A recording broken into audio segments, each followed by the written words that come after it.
Mystery drone spotted over New York, New Jersey, prompt calls for federal investigation. I believe this was Breitbart News. I want to start with you, Mr. Wheeler from the FBI.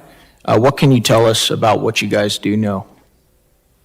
So the public reports and what we have from eyewitness sightings, some of those very credible police personnel and others are what we describe as unidentified drones. We do not know the particular specifics of what those drones are. Some are described as being slightly larger than a commercial available drone, fixed wing as well as rotary. We have helped analyze with our partners video and pictures of what those look like, what have been submitted. Part of that is these over 3,000 tips from the public and to look at that. But as I previously stated, we don't know the people responsible behind that, and that's what we're working on. Yeah. What did you say the FBI was spending on counter drone? My budget that would specifically include the technology that we use. Is it 500,000? It's 500,000. What? That doesn't seem nearly adequate. Why do you feel like there isn't a push within the FBI to keep up with modern warfare and modern threats? So we're what is the budget for the FBI right now? Roughly $11 billion. Okay, why do you think as warfare changes, and as you know, sir, warfare is changing drastically right now overseas, especially with Ukraine and Russia and the development of drone technology, why isn't the FBI taking this threat more seriously? And that's obviously reflected by the budget that you guys have assigned to counter drone technology. I have a limited capability that is embedded within our emerging threats unit for surveillance issues. That allocation of resources, that research, that operational deployment of our capability is what we have today. I would imagine that this would grow over time. What do you think that some of these terrorist cells that might be in the country right now, or maybe even outside of our borders, what do you think that they're looking at when they see a hearing like this and they see that you guys still, after almost a month, don't know who these drones are? What do you think that they're thinking? So I would be measured in how we speak about our capability and what our limitations and capacity is. However, I'll say to you that it's not as good as I wish it was, and we'll continue to work to make it better. Yeah, well, when you're only spending $500,000 a year, it's probably not going to be very good, is it? The only thing I would say about that is that this is an enterprise-wide problem. It's not just a technological problem. That most of that $11 billion budget for the FBI gets after threats to Americans, this being one of them. And the way we apply resources, personnel, operational, all of that to include technology to get after a threat that would threaten American lives, I don't think that $500,000 for the technology part of it adequately captures our commitment to protecting Americans. I want to shift real quick because you guys have been talking about using electronic warfare to counter some of these drones. What about drones that aren't susceptible to counter warfare, like your fiber optic drones? What are you guys doing about those? I'll start with you, Mr. Jones. So all options are on the table right now. We are exploring kinetic options. You know, Complement the electronic. you can buy those right now, and they're really not that expensive. Are you aware of that, Mr. Jones? I'm aware there's a lot of different technologies out there. We have experimented with some that have been very successful. Yeah. Thank you. I yield back. Gentleman yields. The gentlelady from New York, Ms. Maliotakis, is recognized. Thank you, Chairman Pfluger. Thank you all for being here today. I just want to follow up on what my colleague asked regarding what happened in New York and New Jersey.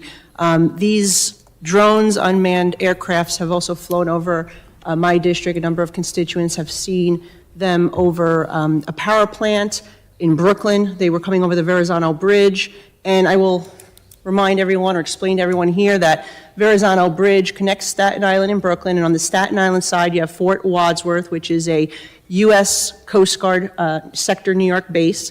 And then in the Brooklyn side, right on the other side of the Verrazano Bridge, you have Fort Hamilton, which is a U.S. Army installation. And so it is very concerning to me that we have these objects. We're not sure if they're drones or unmanned aircrafts, but they are flying over sensitive infrastructure and facilities. And the fact that we don't know what they are or who's behind them or what they're doing is very concerning to me, particularly in a post-Chinese spy balloon world. Okay, the fact that this administration allowed for a Chinese spy balloon to go across the country over multiple military installations is very concerning, and that we could potentially be having this happen again it's like astounding to me that this is even happening without any type of intervention. You say it's no known threat, but is there still a possibility of there being a threat? At the end of the day, that's what my constituents want to know. Yes, I am cognizant, and we all are in the FBI, of what this threat can look like. Anyway, across the spectrum of sophisticated state actors, adversaries that want to hurt us, all the way through counterterrorism matters, cyber, WMD, criminal, all the way down to a nuisance drone that could cause harm. So that's the wide spectrum that concerns me every day. And are you, okay.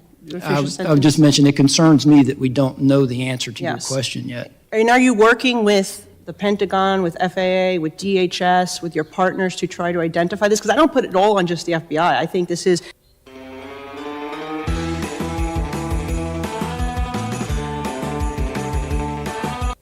what is Homeland Security doing? Do you have any idea? Have you? I wouldn't speak for another department, but I will say that the way we do business is extremely collaborative in the interagency, and especially with our state and local partners. So who is taking the lead here on this particular issue to identify these drones and aircrafts?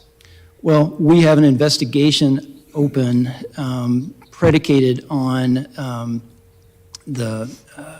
a idea that there's unsafe operation in the airspace, which is a federal violation that we have some jurisdiction for.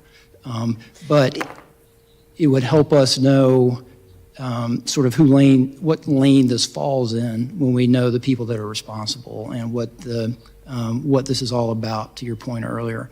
And we're actively investigating and would like to answer those questions, Yeah. but I don't have a better answer. And what if they were carrying chemical weapons or something? We just don't, this could be a much worse conversation we could be having right now, because these things have been flying all over New York, New Jersey, over military installations.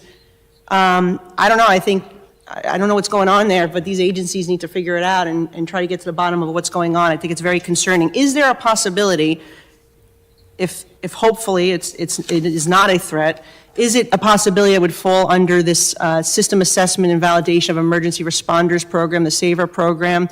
This is a program under Department of Homeland Security, Science and Technology, where they are testing various technology for search and rescue, disaster response, and it could be part of a law enforcement assessment. You think that's a possibility? Because my Army base doesn't know about it, my NYPD doesn't know about it, so I guess my question is, why wouldn't the local authorities know if this was part of a testing of security technologies for first responders? So I don't know that to be the case, Okay. and I couldn't really comment on that. Okay, well, just again, I would love to speak to you offline at some point and maybe share some information with you, but I would really just urge if you could speak to your colleagues and counterparts in these other departments, and because we need to get to the bottom of what's going on here. And if it is something that is not nefarious and is part of these public safety applications that are being tested, they need to coordinate with the local authorities, so my guys in New York NYPD, they know that it's not a threat. I would agree. All right, thank you. Gentlelady yields. This will be the last questioning for the first panel. Chair now recognizes the gentleman from New Jersey, Mr. Smith. Thank you so very much, Mr. Chairman, Chairman, both of you, for allowing me to sit in on this hearing. I've been in Congress 44 years, and I have lost track of the number of times when we seemingly did not adequately assess a threat. I had one of my service members from the Marines in the barracks in Lebanon when that terrible, horrible deed was committed by Iran. I actually, after we got hit in Dar es Salaam and in Nairobi in 1998 by Al-Qaeda, I chaired all the hearings. We had the Chairman of the Joint Chiefs of Staff come and testify as Admiral Crow. And they kept saying, everyone, no one thought that Al-Qaeda would hit there. Maybe in the Middle East, but not there. I wrote a bill called the Embassy Security Act. It was signed into law. I added it to an appropriations bill, big, thick bill, but it was all about setbacks and Mylar on the windows, a lot of good things. And it did mitigate, I think, some of the concerns there. But we always seem to miss something, and I'm very concerned that we're missing something here. I've raised the issue, as has my colleagues, Maliotakis and others in New Jersey and New York, about these drone sightings. So last night, I was on the beach in Island State Park in Ocean County with the sheriff.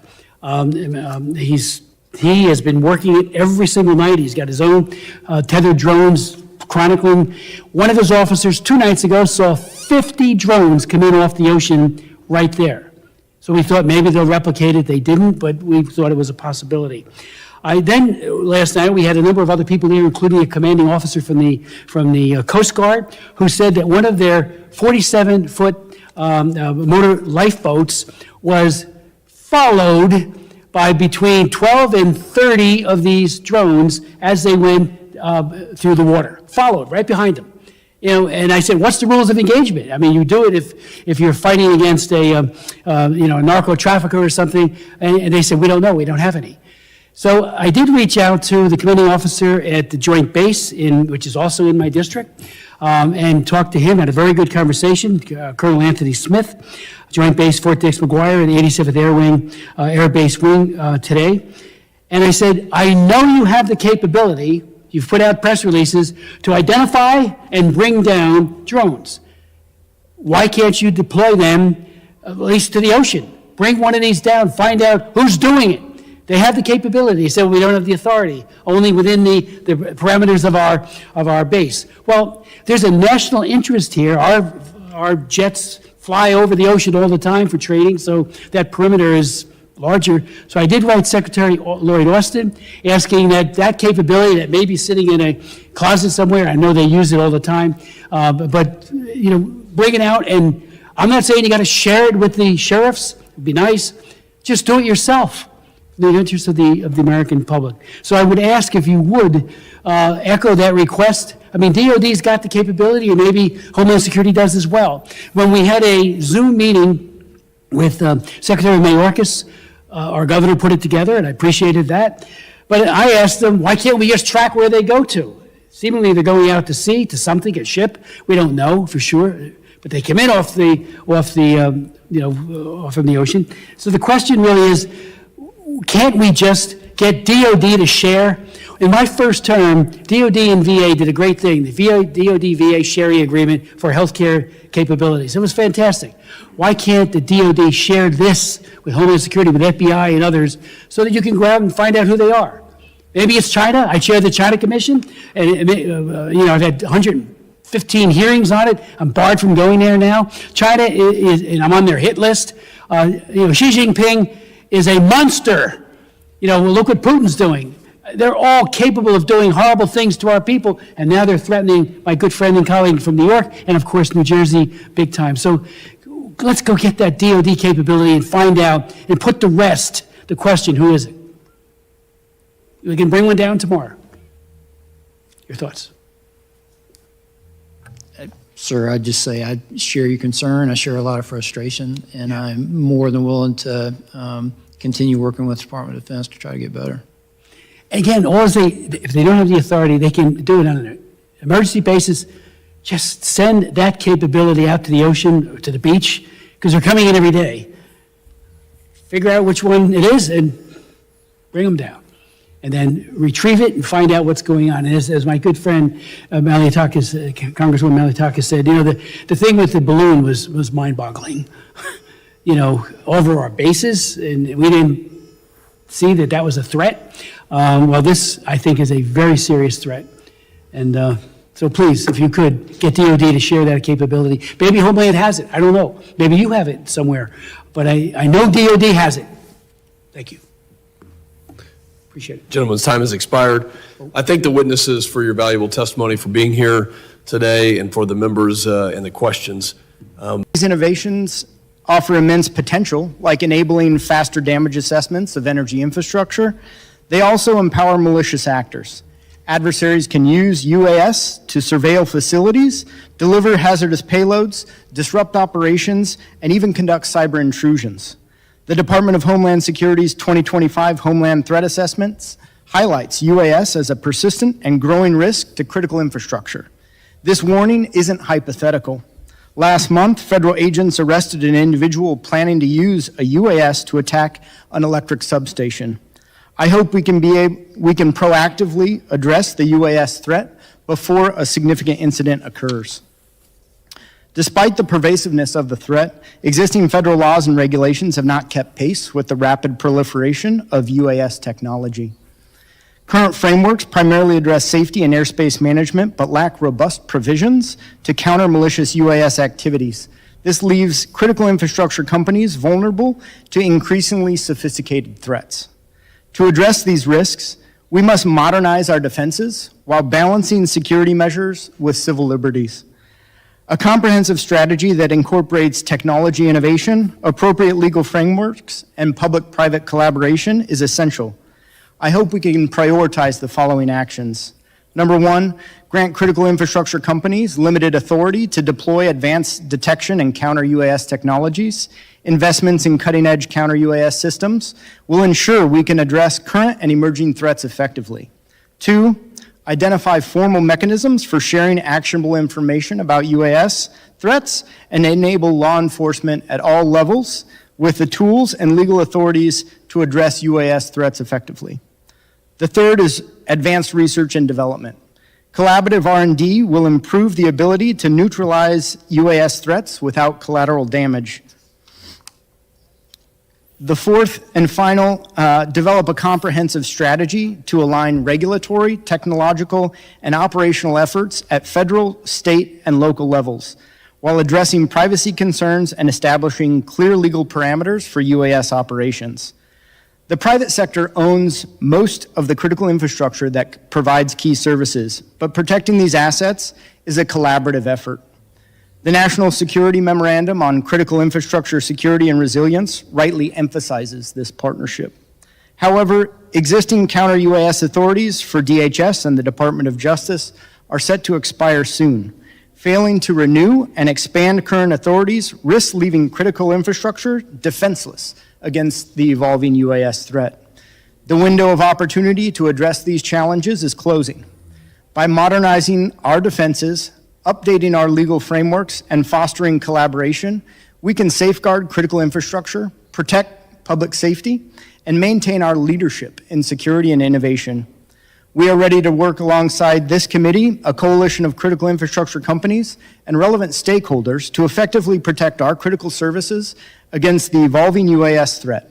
Thank you for holding this hearing, and I look forward to your questions. Thank you, Mr. Baumgartner. The chair now recognizes Dr. Paul Schwinnesen for his opening statement. Thank you. Chairman Pfluger and Jimenez, ranking members Magaziner and Zanadar, and distinguished members of subcommittees.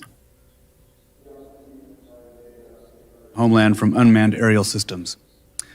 So I've rearranged my remarks busily in the back, hoping to give you guys something a little more tangible to work with, so that we're not just repeating and risking the constant repetition of the problem. I think we acknowledge the problem. We have a real train wreck coming.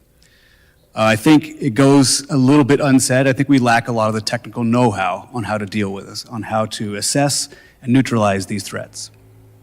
But there is somebody who does know, and that's the Ukrainians. Having recently observed firsthand the astonishing evolution in drone operations in Ukrainian-occupied Kursk, I think the message, for me at least, has finally sunk home. Unmanned systems are not just an iteration. They are indeed a revolution in the application of lethal force. The world's most advanced weapons and tactics are being developed and deployed at scale in the Ukraine-Russian front at remarkably low cost and without central direction. And these facts hold radical implications for the next major shooting war between great powers. We need to learn from the Ukrainians. The United States is rapidly losing its strategic military advantage in this new technical environment. There can be little doubt that China, North Korea, Iran, and other emergent powers are eagerly sending observers and technicians to the front lines in occupied Ukraine to very carefully note the revolution in weapons delivery and to adopt it into doctrines which seek to invert the military strengths of their larger, better equipped, better trained Western geopolitical adversaries. We need to learn from Ukraine. In short, the rules of the arms race have been fundamentally rewritten to favor small, cheap, easily mastered weapon systems. More important still, these disproportionate advantages are not a one-time effect. They amplify in a positive feedback loop through each iteration cycle. New tech gets better exponentially faster and is deployed far more quickly than legacy countermeasures. In Ukraine, the source of this immense innovation reservoir is the highly adaptable, highly diffuse emerging engineering base of Ukrainian technicians. Uncountable tech workers routinely work full days in their civilian capacity, then leave their jobs to go work in pop-up tech facilities until late at night. The whole country is on deck. They have created an ecosystem of invention, a web only loosely coordinated through the Ministry of Defense. The advances in hardware and software they produce are channeled into a robust system of decentralized training facilities. And in less than 3 weeks, an FPV drone operator can be mission ready. Operators with no previous battlefield experience have been credited with as many as 1,500 confirmed kills. The disproportionality is vast. And this is perhaps the main takeaway in a total war peer-to-peer scenario. If technology allows one side of a conflict to impose extraordinary damage on the exquisite, expensive, difficult to master weapon systems of their adversary, and can do so at a fraction of the cost expended by their enemy, it doesn't require an economist to see where that leads. It is easy to be a critic, but I am convinced that the United States and its NATO allies have a very narrow window of opportunity to address this major shift in comparative advantage. Current operations in Ukraine have shown what a scrappy, innovative force can do to a large, hidebound military machine. It would be well to take note. So some of the scenarios looking forward. I think the most likely is that the U.S. will fall behind the leading edge of UAS development and deployment and will only start to respond in the aftermath of a crisis, and we're seeing some of that already in New Jersey. We don't need a Pearl Harbor or a 9/11 to wake us up. We're already awake. We need to deal with this now. So the best case is possibly, conceivably, that we can avoid this kind of depressing scenario through a well-orchestrated demonstration. Historical examples such as the sinking of the Ostfriesland, Air Force people know this well, show that it is sometimes possible to break entrenched paradigms by publicly demonstrating the current system's vulnerabilities. When understood by the right audiences, these demonstrations can shift doctrine development and tactical training in new and constructive ways, preferably before the lessons are learned the hard way. We need to learn from Ukraine. It's time to get a task force to mop up information, go out there, sponge this stuff up, and learn from what they're doing, and learn this information from in theater and get up to speed as soon as possible. Thank you. Thank you, Dr. Schwennesen. The chair will note that we had a third expert on the panel, Mrs. Kathy Leweir from the National Football League, unfortunately unable to join today. However, the chair asked unanimous consent to enter Ms. Leweir's testimony into the record. Without objection, so ordered. Now recognize myself for 5 minutes of questioning as we did prior. Dr. Schwennesen, I'd like to focus on something here. Policy versus technology. What is our issue right now? Is it not enough technology? Is it not keeping up with the technology? As you mentioned, maybe we're being outmaneuvered in a lot of cases by the Russians, and the Ukrainians may have some information that we can learn from. Or is it a policy issue here as we protect the homeland, or is it both? Yeah, I do think it's both. I think it's a combination of the two. I think we have created a policy thicket of bureaucracy that basically stifles the innovation space. Right? I do think we have a technical know-how problem. or at least we know for a fact that Ukrainians have a technical know-how solution, right? And I think if we're able to reduce some of the bureaucratic barriers to innovation, allow people to tinker and experiment and learn at the operational military level, this needs to happen like yesterday, right? We can't do the same old business of doing a 2.5-year request for proposal and wait for things to come back. We just can't do this business as usual. We do not have that time. As we sit here, you listen to the testimony, we currently have UASs flying over New Jersey. We heard from Mr. Smith in New Jersey that they were flying over Coast Guard vessels last night. How is this possible? Why are we not responding? What do we need to do, and what actions need to be taken? Yeah, that's a very difficult one to answer. Of course, I can't speak for them, but I have a suspicion that people are frozen with fear of what would happen in an administrative situation in which they took action and they were punished for doing so. That they shot down a drone, God forbid, and the debris hit somebody's house, and all of a sudden they're on front page news. And so people are acting out of a sort of sense of self-restraint here, which is being promoted by our policy environment. So when it comes to technology, we need to focus on our offensive technology, lessons learned in the Ukrainian conflict where they're leveraging UAS systems everywhere. We need to focus on our counter UAS technology, and our policy needs to improve in order to counter it and give the authorities that we need while protecting privacy of citizens here. Yep, I would say so, absolutely. I'll come back to you in a second. Mr. Baumgartner, what's the most catastrophic event in the energy industry, critical infrastructure, that we need to be thinking about and planning for to prevent?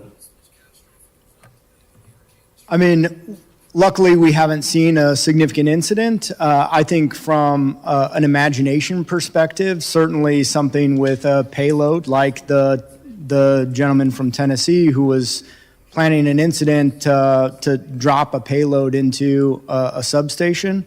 You could imagine that at a larger scale and impacting or identifying more critical infrastructure from generation to substations, or even on the pipeline side, a liquid natural gas import-export facility. So my district, the Permian Basin, 6 million barrels a day, needs to be protected, and the authorities, in some cases, as you recommended in your testimony, should be delegated to private companies, in some cases, to both identify and also mitigate if needed. I think that energy infrastructure in your district should be considered to be protected. Now, how that gets to a place where we can do that as the private sector, there are probably steps to get there. We have great relationships with local, state, federal law enforcement, and are happy to take an intermediary step to work with them to ensure that we understand the technology, the appropriate technology is in place, and we can implement that technology in a future state. Thank you. Dr. Schwinnison, we'll go back to the services for a second and the race for technology. Let's focus on the Air Force, our alma mater, the Air Force Academy. How would you characterize the responses that we're seeing out of DOD, specifically the Air Force? Are they doing it fast? Is it neat in its approach? Or is it just average? Yeah, right. I think it is below average, it gives me no pleasure to say that, but I think we are not taking it seriously enough. Again, it is as if everyone sees the train coming, everyone agrees the train is coming, and yet no one is taking any steps to get out of its way. Everyone is assuming that somebody else is doing it, and there's just no sense of urgency or coherent activity to address this issue. And again, that's easy for me to say. It's easy for me to throw spears from the sidelines. But I do think that one of the things we can do is leverage our very good relationships we have with Ukraine. We've given them a lot of resources, and they are quite willing and eager to give us something back in return for it. We should be mopping that information up right now. We should be sending people there right now. Thank you very much. My time's expired. I recognize the ranking member for his questioning. Thank you, Chairman, and thank you both. Dr. Schwinnison, I want to begin by commending you and thanking you for your assistance to the Ukrainians. I have to remind, unfortunately, some of my colleagues from time to time that Vladimir Putin is not our friend, that the cause of the Ukrainians is the cause of freedom and democracy, and that Russia continues to pose a threat not just to Ukraine, but to American interests all over the world. And so I just want to thank you for the work that you're doing over there, because that is the front line of freedom today. Thank you. I was interested in your written testimony when you expressed some skepticism in the effectiveness of signal jamming technology to mitigate risks from UAS on the battlefield. I was wondering if you could expand on that. Why are you sort of skeptical about the effectiveness or the promise of signal jamming and other counter UAS technology on the battlefield and also writ large? Sure. I claim no engineering expertise in drone warfare, but all I can do is say what I've seen, which is that in the world's most intense EW battle space, which is the Ukrainian-Russian front at the moment, it is an electronic warfare chaos, right? And so what people used to think about the ability to jam drones, which is what some of the speakers we had here are talking about, which is 2 years old, which at this point is effectively a century old obsolete information.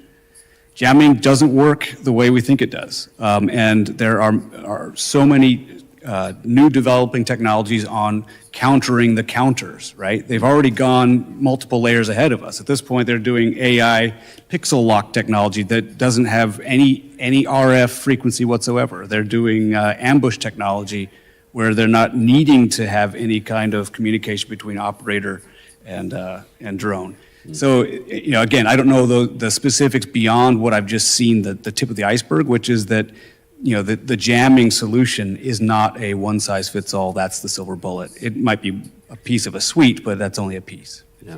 And I recognize that you've thought about this in sort of the DoD space more perhaps than Homeland, domestic law enforcement, et cetera, but I imagine the lessons are transferable.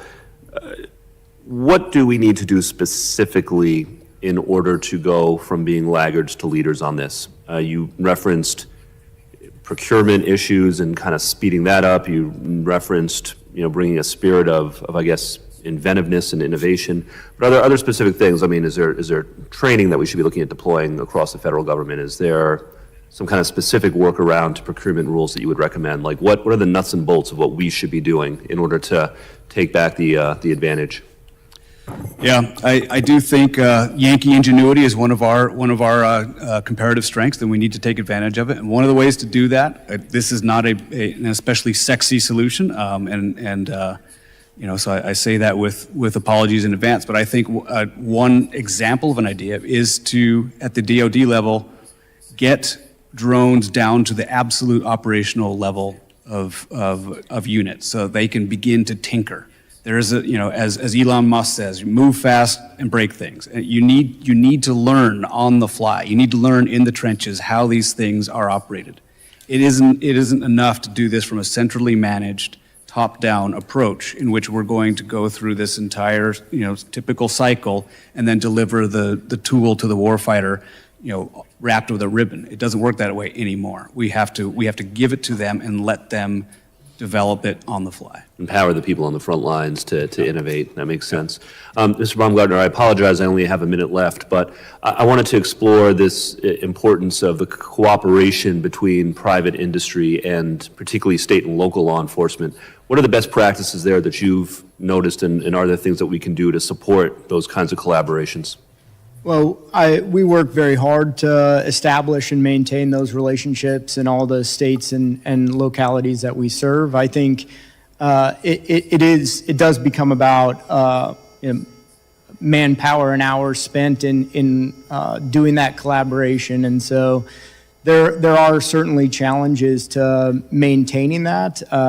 But I think fusion centers are a great opportunity to engage in a wide variety of state and local efforts at one location. I think there are other similar opportunities, like in our sector, we have the Electricity Information Sharing and Analysis Center that also convenes those state and local partners in a regional fashion, and we're able to effectively have those conversations and maintain those relationships in that forum as well. Thank you both. Thank you, Ranking Member. I agree with you that we have a problem here in the United States in dealing with these systems, not only for warfare, but also for protecting the homeland. I would think that what part of the problem is that you got $500,000 in the FBI. I'm sure you have $500,000 in some other agency, and you got all these agencies working on the same issue, and then it's not really centralized. There's no planning, et cetera. Maybe airports are trying to do their thing, and the FBI is trying to do their thing, and Customs and Border Protection is trying to do their thing. Would it be beneficial to try to put this all together and just focus on the unmanned aerial system threat in the homeland? I have to say I lean that way. I hate to beat a dead horse here, but the Ukrainians have once again shown some ways to deal with this. They have stood up their entire separate new force, very much like the Marine Corps or the Air Force. They've set up the Unmanned Aerial Systems Service in the Ukrainian Department of Defense in order to do precisely that, in order to address this entire new sector of technology and how it's to be developed and applied. Probably one of the advantages that the Ukrainians had is that they had no Air Force, basically, right? And so by necessity, they needed to come up with something different that actually combated the threat. We have an Air Force. And unfortunately, what happens is that you have the resistance to change, and UAS, unmanned systems, et cetera, are a threat to the people that fly the planes, okay? And so we do need to look at this in an entirely different way. And so not only on the DOD side, where we do need to have the private sector innovate, and the RFP should be, hey, I want to knock out, I want to sink Chinese ships, all right? And just simple as that.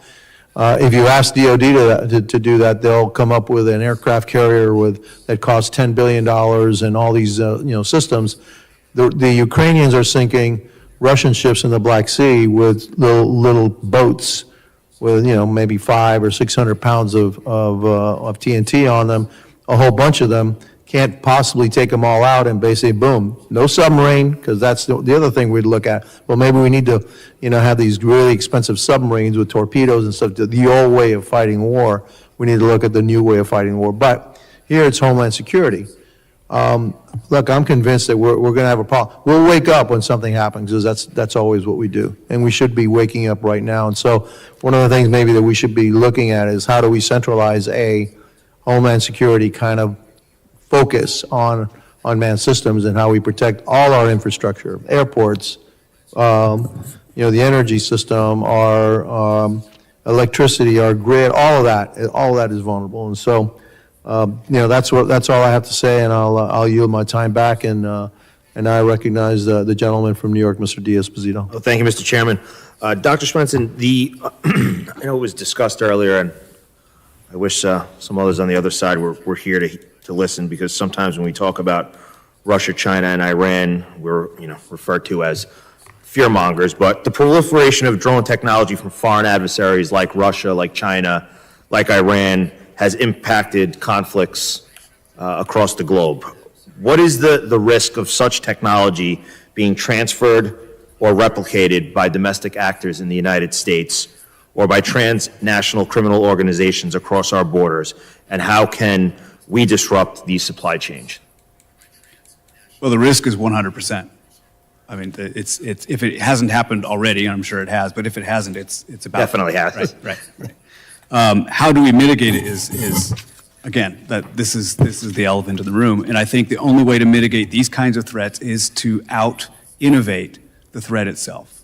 This is something that we've been traditionally good at. That's something we have the technical know-how and the capacity to do. But right now we have not opened the gates. We have not gotten our juices flowing, as they say, to address ththese threats and out-innovate the threat. Thank you. I know we have to go vote, so I'm going to make this quick. But Mr. Baumgartner, just last month, a Tennessee man was arrested for plotting to use a drone carrying an explosive to destroy a Nashville power substation. We know that there have been additional incidents of suspicious drone activity near substations. And I think this is critically important, especially in the time that we're in, where there is this big push for alternate energy sources, whether it's battery storage, whether it's wind storage, without really doing the work to make sure that we could protect these assets. In addition to cyber concerns, what physical security risks do drones pose to energy sector assets? A great question. I think payloads are obviously, as witnessed in the Tennessee case, but you could simply ram a drone into some of our infrastructure. And we do take a defense in-depth approach and try to add shielding and obfuscate certain targets. But on top of that, you could also see a situation, and we've seen published cases where they've actually used drones to enable a cyber intrusion as well. Thank you. Mr. Chairman, I yield back. Thank you, gentlemen from New York. I thank all the witnesses for the value. Keith Jones is the Deputy Executive Assistant Commissioner for Air and Marine Operations. He has over 32 years of law enforcement experience. Notably, he has helped found the San Diego sector's Border Patrol Search, Trauma, and Rescue Team and was the primary driver of its national expansion. Mr. Robert Wheeler Jr. serves as the Assistant Director of the FBI's Critical Incident Response Group. His responsibilities include providing expertise in crisis management, negotiations, hazardous devices and tactical operations, behavioral assessment, surveillance, and aviation. He joined the division in July of this year. And Mr. Bragg Wigman serves as the Deputy Assistant Attorney General for National Security at the U.S. Department of Justice. He has spent his career as a government attorney with legal experience at the Department of Defense, Department of State, and at the National Security Council. We thank all of you for being here today. We will now begin with opening statements. I know that you have submitted written statements as well, and thank you for that. And if you'll please adhere to the 5-minute summary of your statements. We'll start with Mr. Jones. You're now recognized. Thank you, Chairman. Good afternoon, Chairman Pfluger, Ranking Member Magaziner, Chairman Jimenez, and Ranking Member Tanadar, and distinguished members of the subcommittee. It's an honor here to be here today on behalf of U.S. Customs and Border Protection to discuss the CBP authorities and capabilities dedicated to countering threats posed by the malicious use of unmanned aircraft systems, commonly called UAS or drones. Throughout my 33-year career in border security, first with the U.S. Border Patrol and now Air and Marine Operations, I've witnessed transnational criminal organizations, or TCOs, and other malicious actors leveraging technology to circumvent U.S. law enforcement.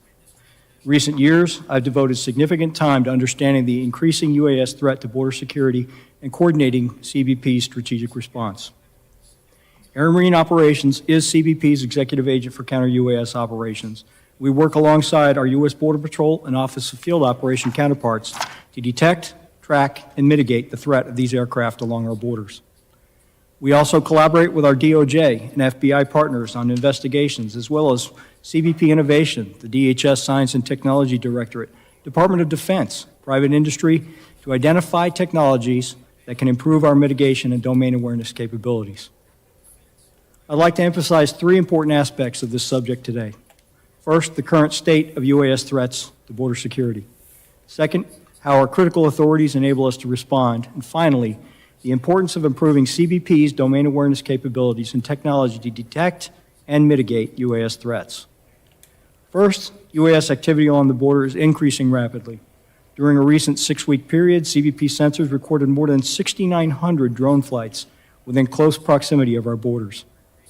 It is these flights, particularly those in areas of high illicit activity, that present the greatest threat to the safety of CBP's frontline personnel, pose a serious collision risk to our crewed aircraft, and diminish the effectiveness of our border security operations. Although intent cannot be derived from border proximity alone, through our intelligence processes, CBP has associated a large percent of these drone flights with nefarious activities on the ground. TCOs have fully integrated UAS technology into their operations. Of most concern to CBP is the wide use of drones to conduct reconnaissance of CBP law enforcement personnel, their locations, and their activities. This technology enables smugglers to guide non-citizens or transport contraband across the border without encountering any law enforcement. Additionally, to a lesser extent, TCOs have used drones to fly contraband over the border. Now, most drones have limited payload capacity. An average recreational drone can carry only a few pounds, but the potential risk is still significant. A few pounds of narcotics, specifically fentanyl, or a few pounds of explosives could cause serious harm. The increasing use of UAS brings me to my second point. The authorities provided by Congress through the Preventing Emerging Threats Act are essential for CBP to detect and counter this serious threat. In accordance with the Act, DHS policy guidance and internal policy, CBP conducts counter-UAS operations in 10 high-risk sectors along the southwest and northern border, as authorized by the DHS Secretary. Our operations target specific threats to covered facilities or assets while safeguarding privacy, civil rights, and civil liberties. Obtaining authorization to implement counter-UAS operations is a rigorous and precise process, requires a credible threat determination based on extensive analysis and evidence, as well as correlation with actionable law enforcement information. Using our authorities and targeted approach, CBP mitigated 86 UAS threats at the border in fiscal year 2023 and 60 in FY24. CBP also mitigated 16 UAS as Special Event Assessment Rating, or SEER, events in FY 2023 and 49 in FY 24. CBP has mitigated 3 unmanned aircraft systems so far in FY 25. Finally, TCOs are rapidly obtaining larger, more maneuverable drones with a higher capacity for payloads and the ability to fly longer, higher, and farther. We're also tracking the threat of drones used for kinetic attacks with payloads of explosives, firearms, or weapons of mass destruction. We're already seeing drug cartels in Mexico use drones to attack the military, police, and their rivals. This means CBP needs these critical authorities, advanced technology to maintain the strategic advantage and continued commitment to achieving persistent domain awareness. CBP is dedicated to our security mission, and with your support, we will continue to counter this rapidly evolving threat and expand our risk-based implementation of counter-UAS operations along the border. Thank you for the opportunity to appear today, and I look forward to your questions. Thank you, Mr. Jones. The chair now recognizes Mr. Wheeler for his opening statement of 5 minutes. Thank you, and good afternoon, Chairman Pfluger, Chairman Jimenez, Ranking Member Magaziner, and Ranking Member Tanadar, other distinguished members of the committee. Appreciate the opportunity to testify on behalf of the FBI. I currently serve as the Assistant Director of our Critical Incident Response Group in Quantico, Virginia. I've done that since July, as you've mentioned. In that capacity, I lead the FBI's efforts regarding both our pre-crisis planning and response to critical incidents and major investigations, which includes responsibility for our counter-unmanned aircraft program. As UAS use continues to rapidly grow among the public, commercial, and military and law enforcement sectors, this technology also lends itself to increased malicious use by state, non-state, and lone actors, as you know. This technology poses some unique security challenges for us. Just this year alone, we've seen concerning increase in the use of UAS in the commission of crimes with the intent to cause injury to U.S. persons on U.S. soil. A Chinese national recently pled guilty to 2 misdemeanor counts for using a UAS to conduct espionage at a U.S. naval facility in January. We believe UAS are being flown for similar purposes over sensitive facilities across the United States. Just last month, the subject was arrested and charged in Tennessee for attempting to use a UAS with an explosive device to destroy an energy facility. That is the same case mentioned by the ranking member. That subject was driven by an ideology to disrupt society through the collapse of the national power grid. Those are 2 examples of the evolving ways that UAS are being used to harm us and our interests. With the enactment of the 2018 Preventing Emergency Threats Act, the FBI was granted the authority necessary to mitigate a range of UAS threats in the protection of special events, emergency response, federal investigations, personnel, and facilities. Specifically, the legislation authorizes DOJ and our partners at DHS to conduct counter-UAS operations in limited circumstances to identify, track, and mitigate credible threats. I'd stress the importance for reauthorization of the counter-UAS authorities, as you know, expire December 20th. Failure to extend the authorities beyond then would cause significant impacts on our ability to protect the public. A durable extension is also extremely important. Our experience has taught us that short-term extensions to counter-UAS authority effectively prevent the Bureau and our partners from budgeting and staffing in ways which would allow us to execute a long-term strategy. We know that Congress is considering extensions of 5 years or more, and we thank you for that consideration. The FBI strongly supports pursuing expanded counter-UAS authorities for state, local, tribal, and territorial partners as robustly and swiftly as prudently possible. SLTT partners have repeatedly informed us that existing counter-UAS authorities are inadequate. Since our counter-UAS authority was granted in 2019, the FBI has adopted 69 operational missions using this authority and provided limited support to 121 other events. We've detected over 1,000 UAS in violation of federal law during these missions. One example, at the Boston Marathon this past April, our team mitigated a UAS threat, which resulted in the capture and prosecution of a subject. The FBI cannot alone protect the over 40,000 Special Event Assessment Rating, or SEER, events annually held in the U.S., along with the countless other requests for counter-UAS support at mass gatherings. The use of counter-UAS to protect against these situations is crucial and can only be fully addressed by expanding the capability to include our state and local partners. In closing, we remain committed to protecting Americans by countering the malicious use of this technology. The reauthorization or long-term extension of this legislation is essential to continue our mission in combating the evolving threat. And we look forward to working with you in establishing sustainable strategies to mitigate the threat going forward. Thank you. Thank you, Mr. Wheeler. The chair now recognizes Mr. Weigman for his opening statement of 5 minutes. Thank you. Good afternoon, Chairman Pfluger, Chairman Jimenez, Ranking Member Magaziner, Ranking Member Tanadar, and other distinguished members of the committee. Thank you for the opportunity to testify on behalf of the Department of Justice. As my colleagues have just said, we are committed to continuing to work hard to protect the American people from the threat of illicit drone use. But to do so most effectively, we need additional legal authority. As drones become more and more prevalent in our airspace, merely continuing with our current authorities is insufficient to address the current scale of the threat. More than 2 years ago, I and others from DHS and the FAA testified before a Senate committee about this growing threat and the need for a more durable and significantly expanded legal framework. Since that time, the Congress has provided extensions of existing counter-drone authority while considering how best to expand it. We are very grateful that both the House and the Senate continue to agree that this authority must not lapse. The Department is eager to share with you the lessons gained from our experience to help reach consensus about how much and in what way to expand the existing law. Now, the reason we need legal authority is that without it, use of the most effective types of drone detection and counter-drone technologies could violate criminal laws, including those that prohibit destroying or disabling aircraft in flight and intercepting signals and communications. As has just been said, our current authorities will lapse within the next 10 days unless reauthorized. So our first priority is for Congress to reauthorize the existing law.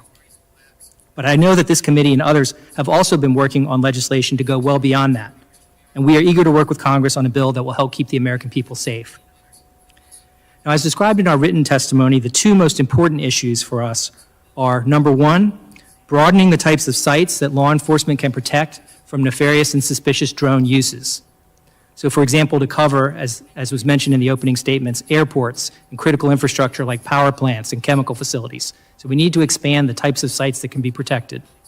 And then number two, as my colleague from the FBI just mentioned, it's about empowering state and local law enforcement and operators of critical infrastructure to engage in counter-drone efforts themselves nationwide.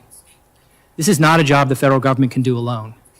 The FBI can only cover a tiny fraction, less than half of 1%, of the tens of thousands of events throughout the country each year that might need counter-drone support to protect public safety.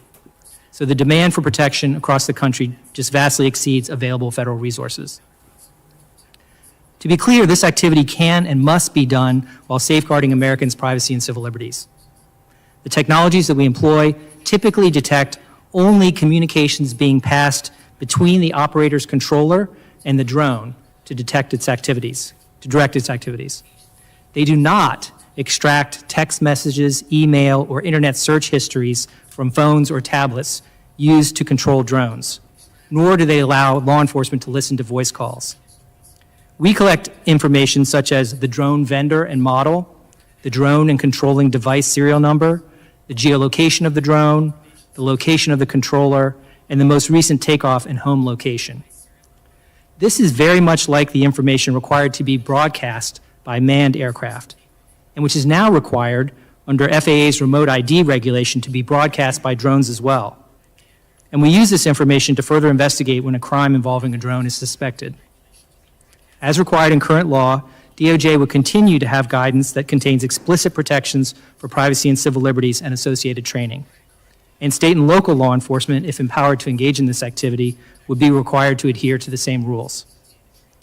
I appreciate the opportunity to testify today. I'd be happy to answer your questions.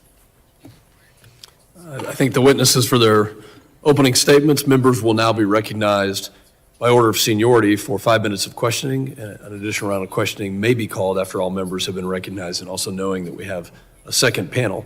I now recognize myself for 5 minutes of questioning. Let's just start with current events, and I'll ask an open-ended question. What is going on in New Jersey?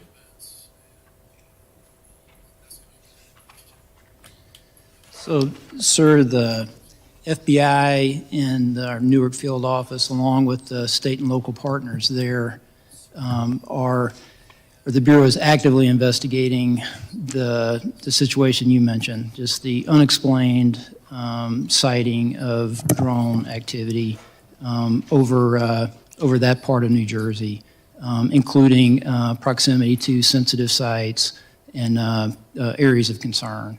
So we do not attribute that to an individual or a group yet.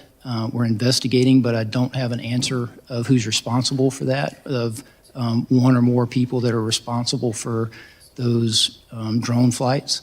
But we're actively investigating. What the Bureau has done to aid our state and local partners is what we generally do, enlist the help of the interagency, enlist the help of the public. There's a tip line there, that 1-800-CALL-FBI, tips.fbi, for information from the public that could help us resolve this.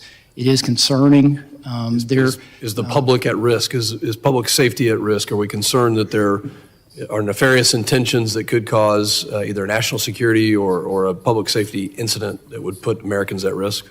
There's nothing that is known that would lead me to say that, but we just don't know, and that's the concerning part. I think the fact that we have these unknown drones, UASs, that are flying over either critical or sensitive facilities is exactly why we're having this hearing. And Mr. Jones, actually for anybody on the panel, let me just say, we go back to last year, there were incidents, including Langley Air Force Base, where for over a week we had unknown drones flying over a very sensitive military installation with F-22s and other, weapon systems on the ground. And I think that was cause for concern. So from a DHS standpoint, either on a border mission or from an FBI or DOJ, you mentioned, Mr. Wheeler, we don't necessarily have the authorities we need. Why can't we take action against these drones that are flying over sensitive sites? Why are we not taking action against drones that are flying over sensitive sites? So authority exists to mitigate a UAS in flight when authorized, and that could certainly apply to a sensitive site. I would be a little measured in speaking for the Department of Defense for those sites that are in question here, but I will say that we're, from the FBI, in a position, close liaison relationship with the Department of Defense and those areas that you mentioned, and will help in every way possible. But for securing those particular sites in this way, it is a DoD equity. Mr. Jones, for the border, I was down in the RGV last year, and they told me that they had over 20,000 incidents just in a quarter of drones that were being operated by cartels. What's the danger along the southern border to our citizens, the safety of our citizens from drones? Thank you, Chairman. So you touched on the volume of activity within the 500 yards of our contiguous border, in the south and even on the north, is staggering. We have deployed detection technology. You mentioned 20,000. The significant threat is counter surveillance. They are surveilling law enforcement activities. They're doing this 24/7, 365. And, historically, they've had to have high ground or terrain Now everywhere's the high ground. This is They have their a high tactical ground, they can see advantage. what's going on. Exactly. Do you have the authority to mitigate those physically or by other means? So the Secretary has designated certain areas along our border as covered facilities. So yes, the capability exists and the authority exists in those covered areas. Have those types of mitigations taken place? Are we actively mitigating? We are actively mitigating, yes, sir. And how many, my time is expiring, but how many events are we experiencing per year along the southern border? So, for example, last year, if we look at 45,000 detections on the southwest, of those, 2,500 plus or minus actually made an incursion. So now we're talking about a very small subset. A lot of the surveillance is taking place outside of our jurisdiction in foreign airspace. That makes it particularly challenging for mitigation. I bet we'll get back to these. My time has expired, and I recognize the ranking member for his 5 minutes of questioning. Thank you. I'll pick up on this same line of questioning. When a number of us visited the southern border last year, we heard from your officers about the challenges that drones were posing. And one question I have is, I understand they're being used primarily by the cartels for surveillance, to see where your officers are so that they can, more effectively traffic people, narcotics, firearms, et cetera, across the border. Do you see any evidence of the cartels using drones to actually move some of that contraband? Like, I'm thinking specifically of fentanyl. Are they using UASs to actually move fentanyl across the border? We have yet to see fentanyl being moved via UAS. We have seen other narcotics, albeit in small quantities. From a cost model, it's not as effective for cartels because the payload capacity is so small, they have to make multiple trips. We have seen cocaine, we have seen heroin, we have seen methamphetamine, we've seen weapons. So there is a threat of moving contraband across our borders. So the numbers, of course, are staggering. I think at one point in your written testimony, you alluded to periods of as many as 1,000 detections a week.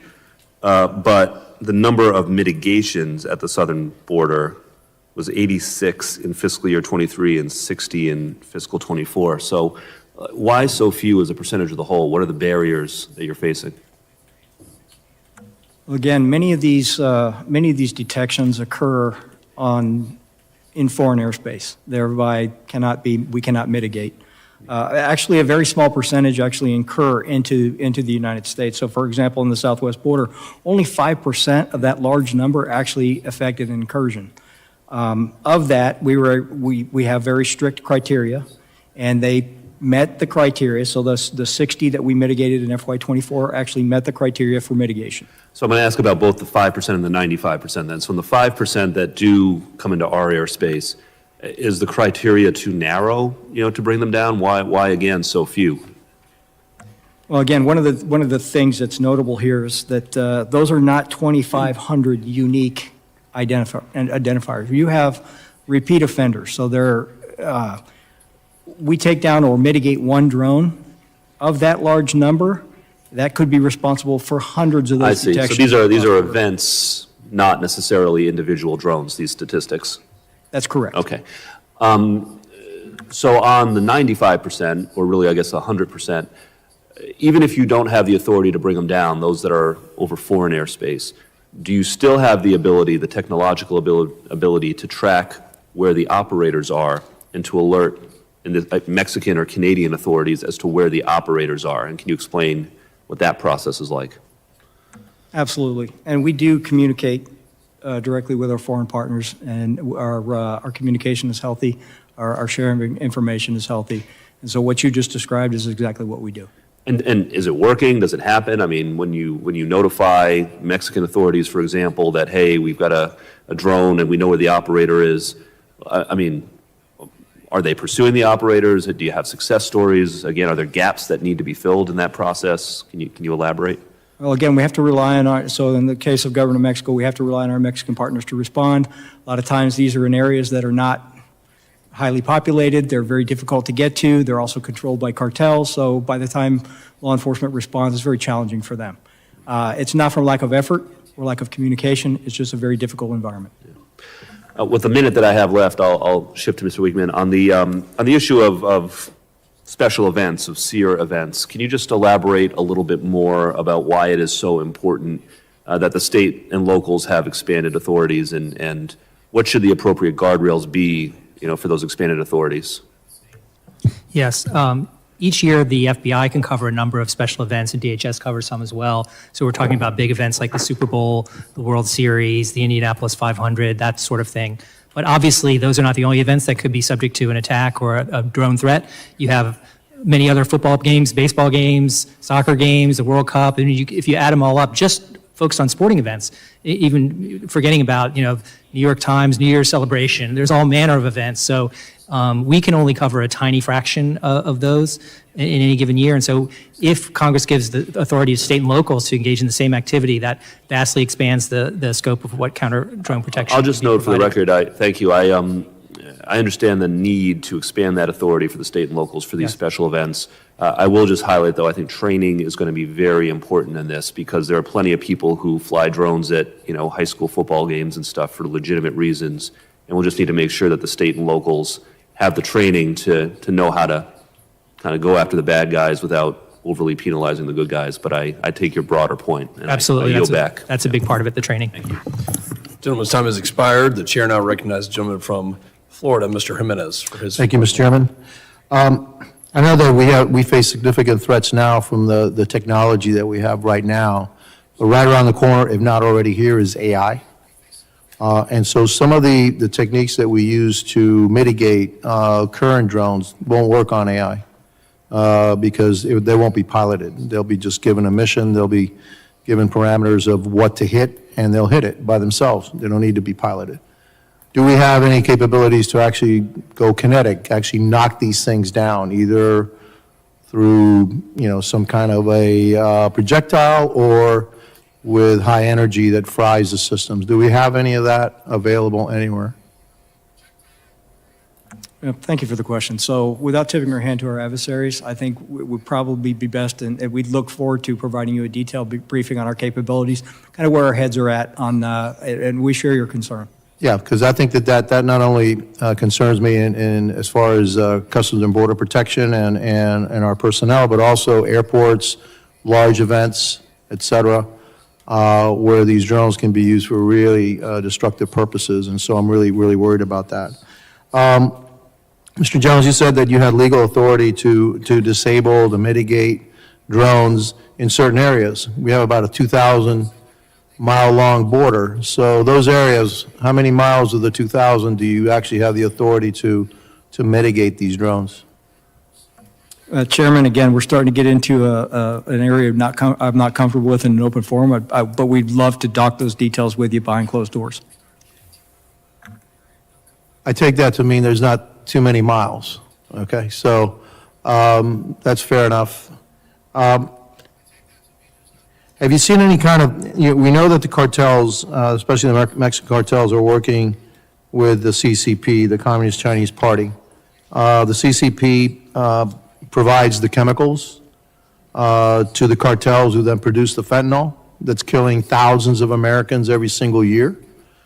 Do you see any link between, we see that link, do we see any links between the CCP, China, and the drones, the technology that's being used to surveil our border, and it's being used to help the cartels in their quest to transport people, drugs, guns, everything into the United States? It's no secret that the preponderance of the UAS technology is manufactured in China, and the cartels are using that very technology. We share your concerns. There's a reason why we don't use Chinese drones. And whether they knowingly or unknowingly are potentially collecting information for the government of China.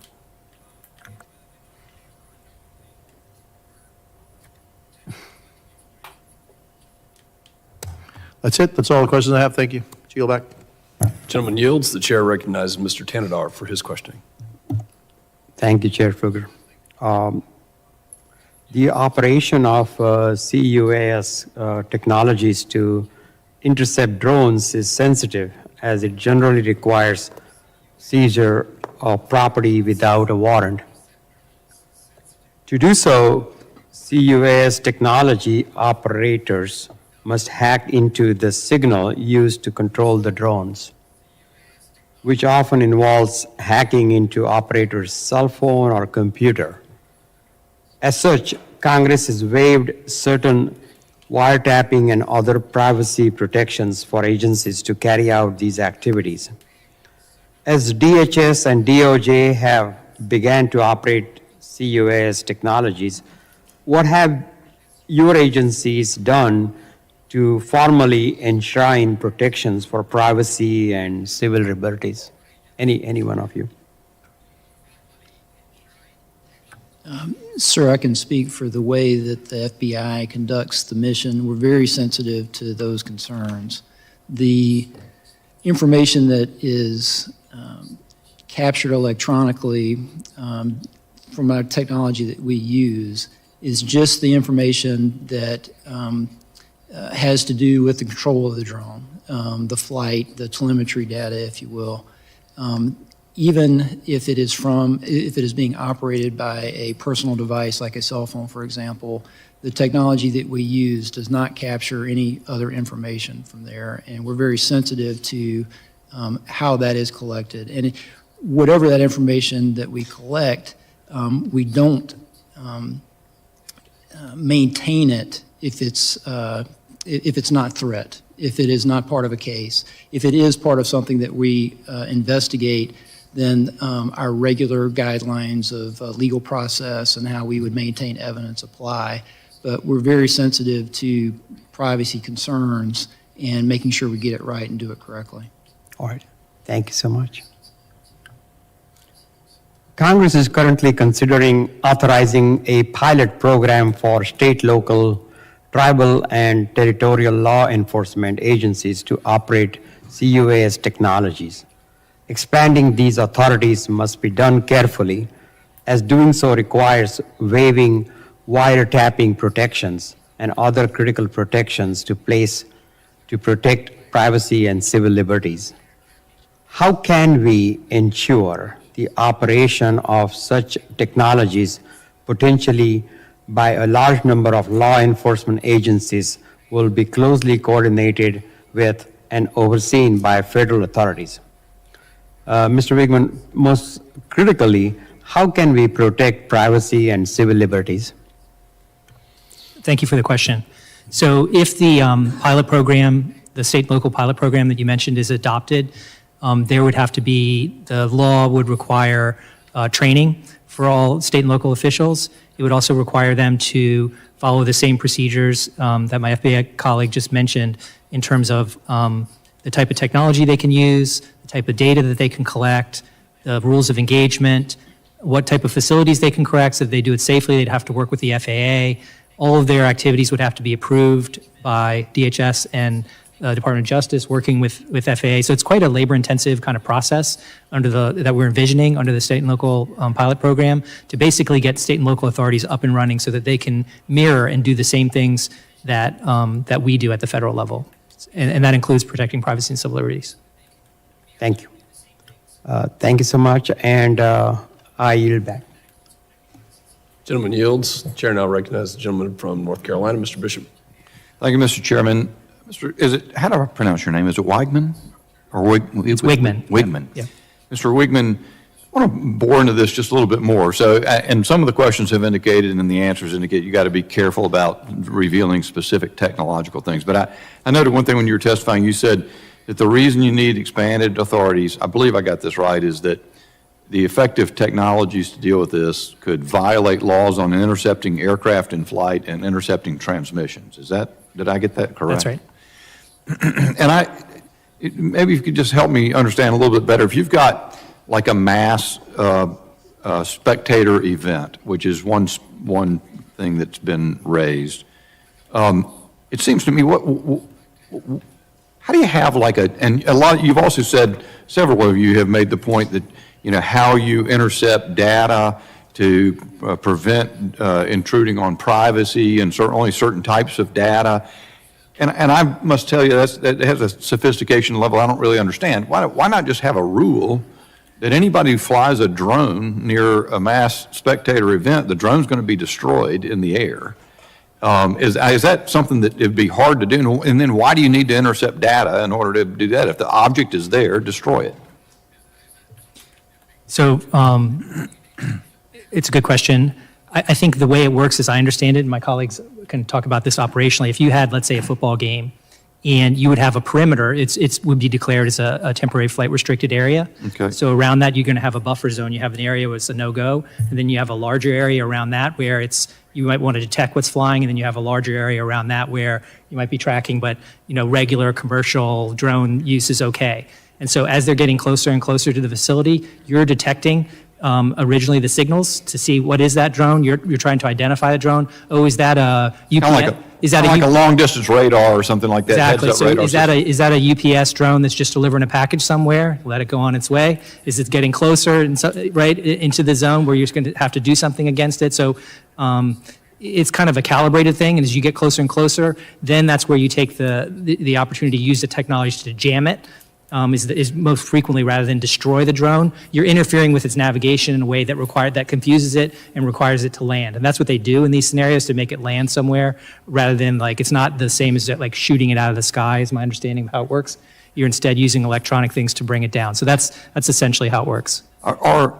Is the technology, and I've always been curious about that. I've asked that, first time I asked it in a hearing a couple of years ago, there's a twitter of laughter throughout the room about naivety of thinking you could destroy the thing in the air, and I guess maybe if it leaves debris to fall or something, I could understand It could be that. dangerous also, I think. Yeah. If you were just to kinetically destroy it, I imagine there'd be some hazards with that. Should the average person looking at this, or the average congressman trying to understand it, believe that these technologies where you can use electronics to force the device to land are successful or have a high degree of reliability? Maybe I'll direct that to Mr. Jones. Yeah.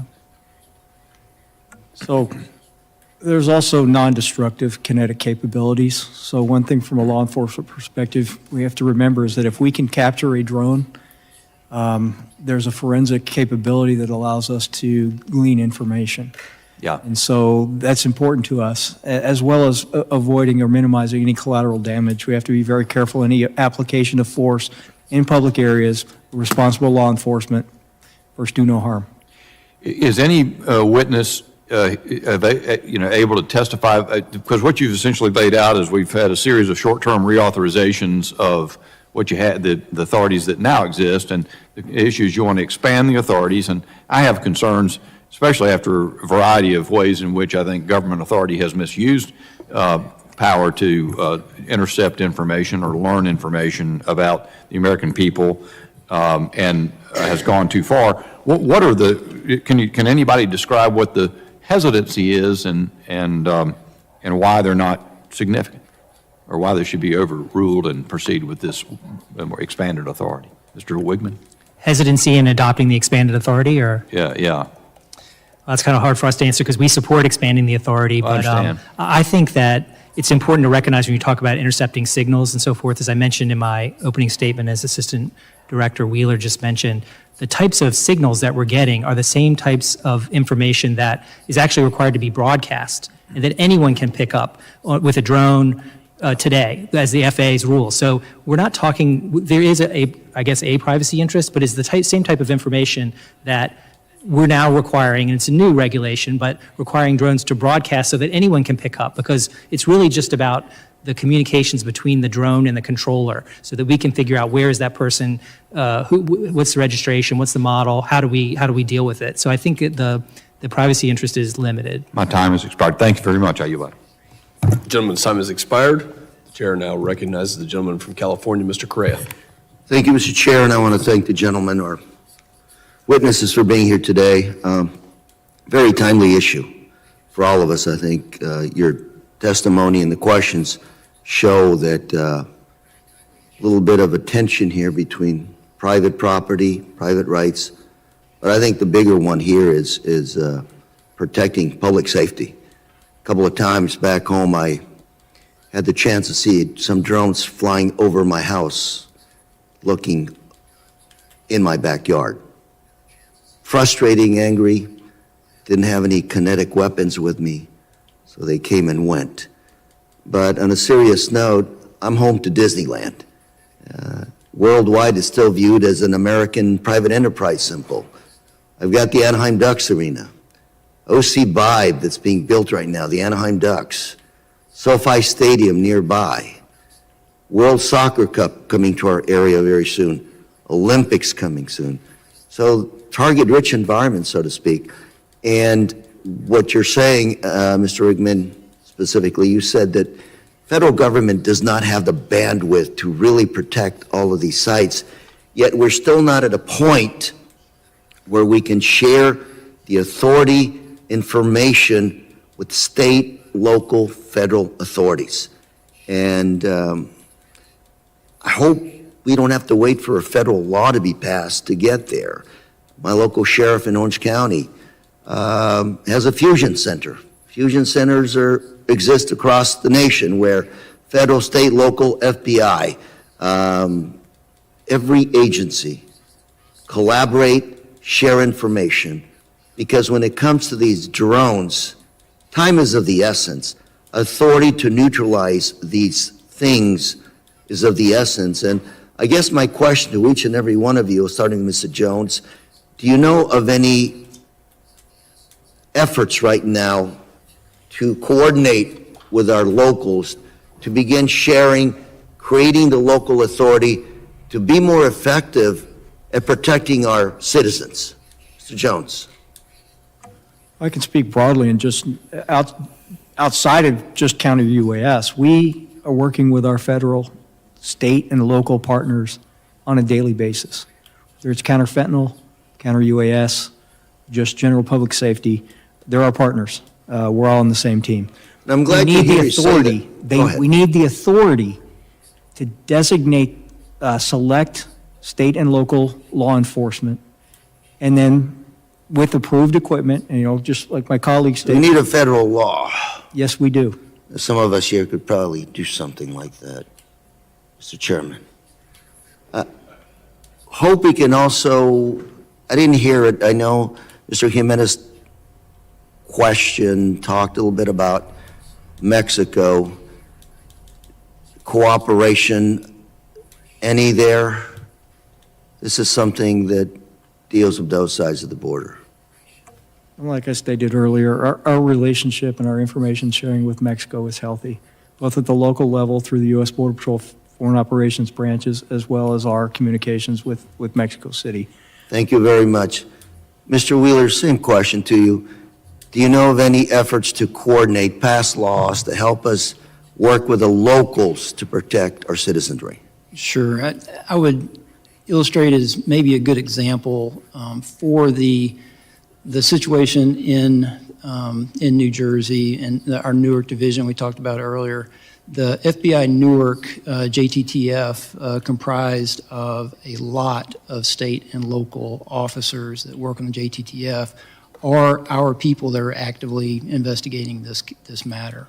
Are there any efforts to pass legislation that you're aware of to give the locals the authority to neutralize, monitor these aerial vehicles? Well, that's not my purview for the legislation, but I can if you were certainly tell aware you, of I any. support capacity building for Mr. state and Wigman, local my last 30 seconds. That's what we're here for, Congressman. There's a Senate bill, there's a couple of House bills. All of them, to different degrees, would provide additional authority to the states, both at a minimum to do detection only, and then on a pilot program Beyond to those do mitigation bills, as do well. you So see that's what we're here for. beyond those bills, any other authorities that are needed to be vested in the locals to do their job? I think those bills are where we should focus, At and this coming time. up with something that's will work. Thank you very much, Mr. Chairman. I'm out of time. I yield. Gentleman's time has expired. The chair now recognizes the gentleman from Louisiana, Mr. Higgins. Thank you, Mr. Chairman. Gentlemen, thank you for being here today. It's been referenced that there are federal laws against intercepting aircraft or intercepting communication signals, and it's been cited today regarding the absence of a specific federal law authorizing local law enforcement to use existing technologies to mitigate against an unmanned aerial system threat or a drone threat.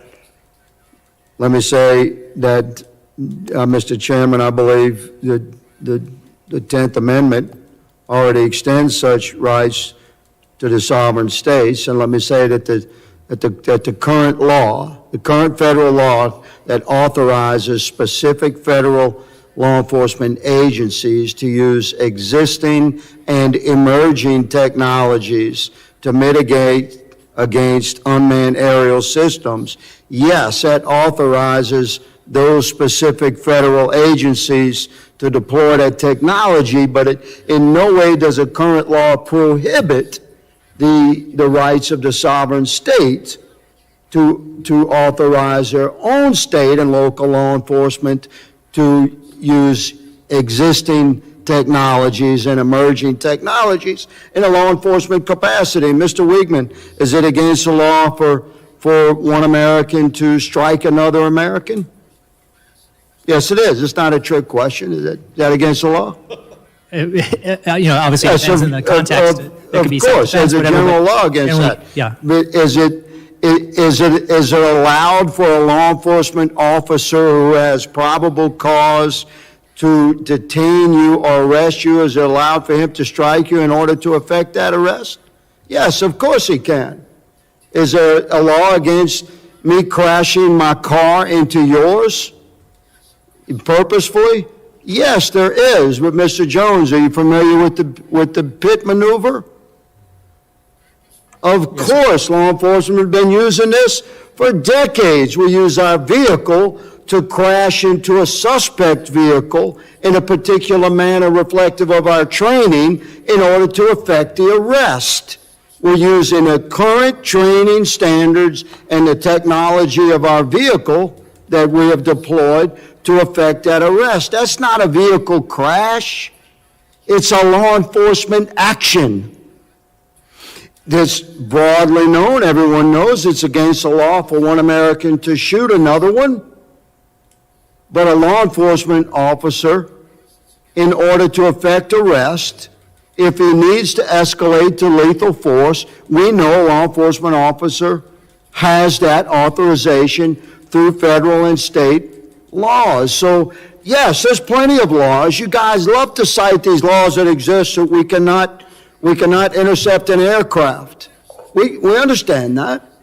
But if intercepting the aircraft is a law enforcement action, which using existing technology to mitigate against an unmanned aerial threat, Mr. Chairman, these technologies exist, and absolutely our local and state law enforcement entities should have access to the same technologies that we seem to be very protectively reserving for only select federal agencies. So, Mr. Jones, you had stated earlier, good sir, and thank you for wearing the badge, my brother. You had stated earlier that yes, you're deploying these systems, but please clarify for America that there are great restrictions on actually deploying the technology to land a drone. You're using the technology primarily to track criminal drones, but you're not using that technology primarily to land drones, which is what the technology does. Am I correct in that assessment or not, Mr. Jones? Well, both are true. We are using technology to track the drones. We are also using technology and electronic means to intercept and land the drone at a place of our discretion. And give us the numbers by percentage. If you track 100 drones, how many are you landing? Well, like I stated earlier, for FY24 Southwest Border, we actually landed 60 of them, mitigated 60 of those aircraft. 60 of the 45,000 that you encountered? Well, there you go. That's what I'm saying. You're using the technology to track, but you're not using the technology to fully mitigate. So this is what we've been talking about for a year, Mr. Chairman. This technology, by 10th Amendment right, belongs to the sovereign states, and they should be allowed to fully deploy it. Thank you, Mr. Chairman. I yield. Gentleman's time has expired. Chair recognizes the gentleman from Texas, Mr. Gonzalez.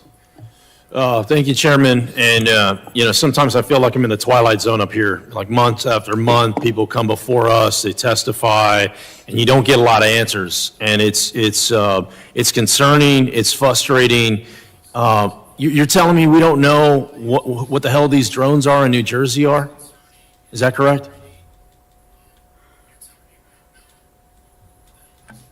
That's right. It's crazy. I mean, that's crazy. That's U.S.-Mexico border. We can't interact because they're not in U.S. territory. That is correct. A large proportion of them stay in foreign airspace. I'll tell you what, there are a lot of Americans that are very frustrated right now that are essentially questioning where are my taxpayer dollars going? This Doge craze that's kind of starting to take hold, this is very real. I mean, this is going to come. People are going to have to come before the carpet, and they're going to have to explain every single line item. What do you do here? What does this get? And so let me ask a very specific question. Mr. Wheeler, how much of the FBI budget goes towards counter-UAS? So the technical part of operational budget that I have within the critical incident response groups, just less than 500,000. 500,000? That's nothing. Well, why is it so low? Well, I don't. And I wonder we don't know what the hell is going on. 500,000. So that number doesn't capture the FBI Newark investigation, for example. The budget allocation for what we're doing investigatively is not captured in that number. But for the technology we use and the way we deploy it, just under 500,000. We want to help you. I mean, this is a committee. The chairman's putting this together because we want to know these topics. So the American people deserve to know the truth on this, and we also deserve to have actions on it. And if it's a budget issue, no problem. But it's also what is our money getting us? Clearly, not a whole lot. And something needs to change, though. I'm trying to figure out what that something is. It just, month after month, it's the same old, same old. From a CBP standpoint, Mr. Jones, do you know what the current budget of CBP is for counter-UAS? I can tell you that direct appropriations for counter-UAS was zero last year. Zero. So CBP took it out of Hyde. And we will continue to take it out of Hyde. Now, I can't tell you exactly what that number is. I have a general ballpark, but we can discuss that. I provide that as a get back to you. Another committee that I sit on is appropriations. So I see a lot of things through the lens of dollars and cents. If you're putting zero on the board, you're probably not going to get a lot of success. And it's not fair. A lot of people talk about the border. I represent the border, nearly half of the southern border. I've been out there with these agents in the middle of nowhere that are essentially alone and unafraid, making do with what they have. It's not fair to them, and ultimately it's not fair to us to have them combat against some of these drones that are happening with a zero budget. I mean, it's just madness. So I guess I have other line of questioning, but I don't want to embarrass anyone. I would just say, I would be very interested in partnering up and figuring out what we need to do in order to find and answer some of these questions. What resources do you need? The technology is already out there. Drones, this isn't new. Drones are 100 years old. This isn't state of the art.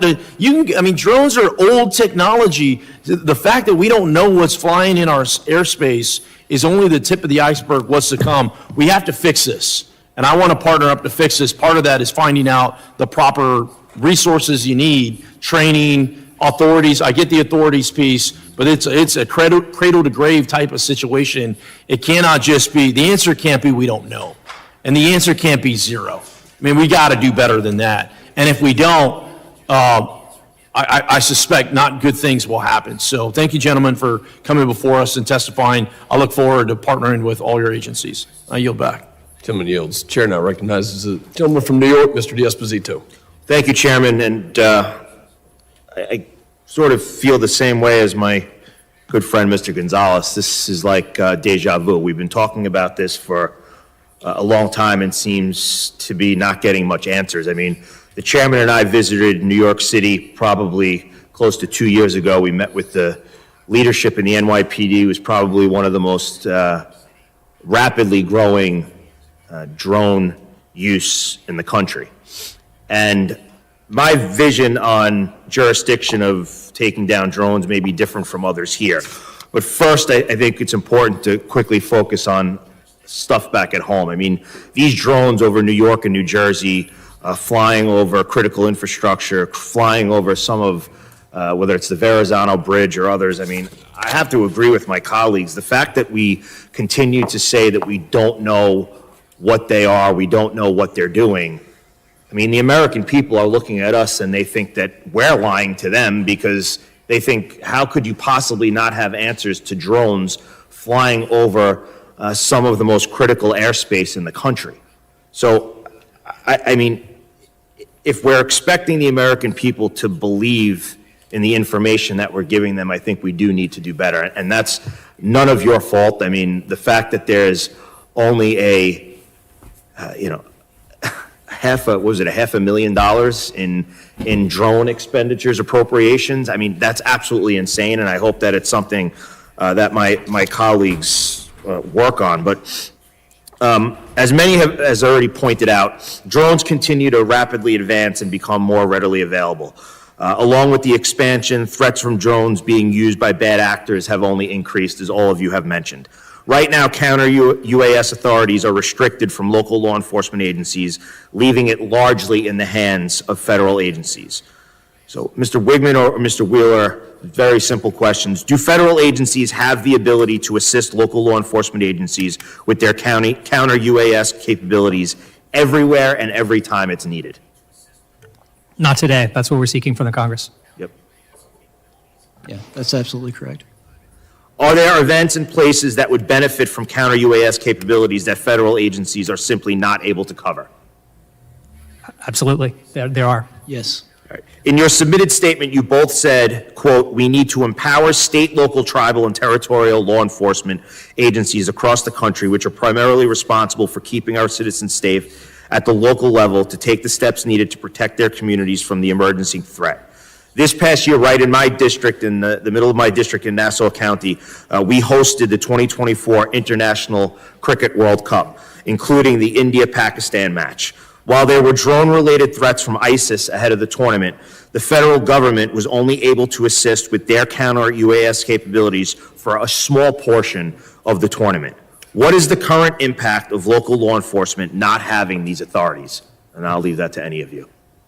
Well, I think that's the main thing, is the capacity. We need more capacity to be able to do the mission, and we strongly support state and local jurisdictions having that capacity and the authority and the ability to help. Right. And I think I'm sorry, Mr. Woodman, I didn't mean to interrupt. No, that's right. And just to answer your question also, Mr. Congressman Gonzalez as well, I mean, I think all of us on the panel share your view that we need to do more and more resources. If we do get the authorities, we will certainly need more resources. Right. Even if state and locals are doing it, that will require training and additional work and approval on our end. So more resources, more authorities, those are all things that we would support.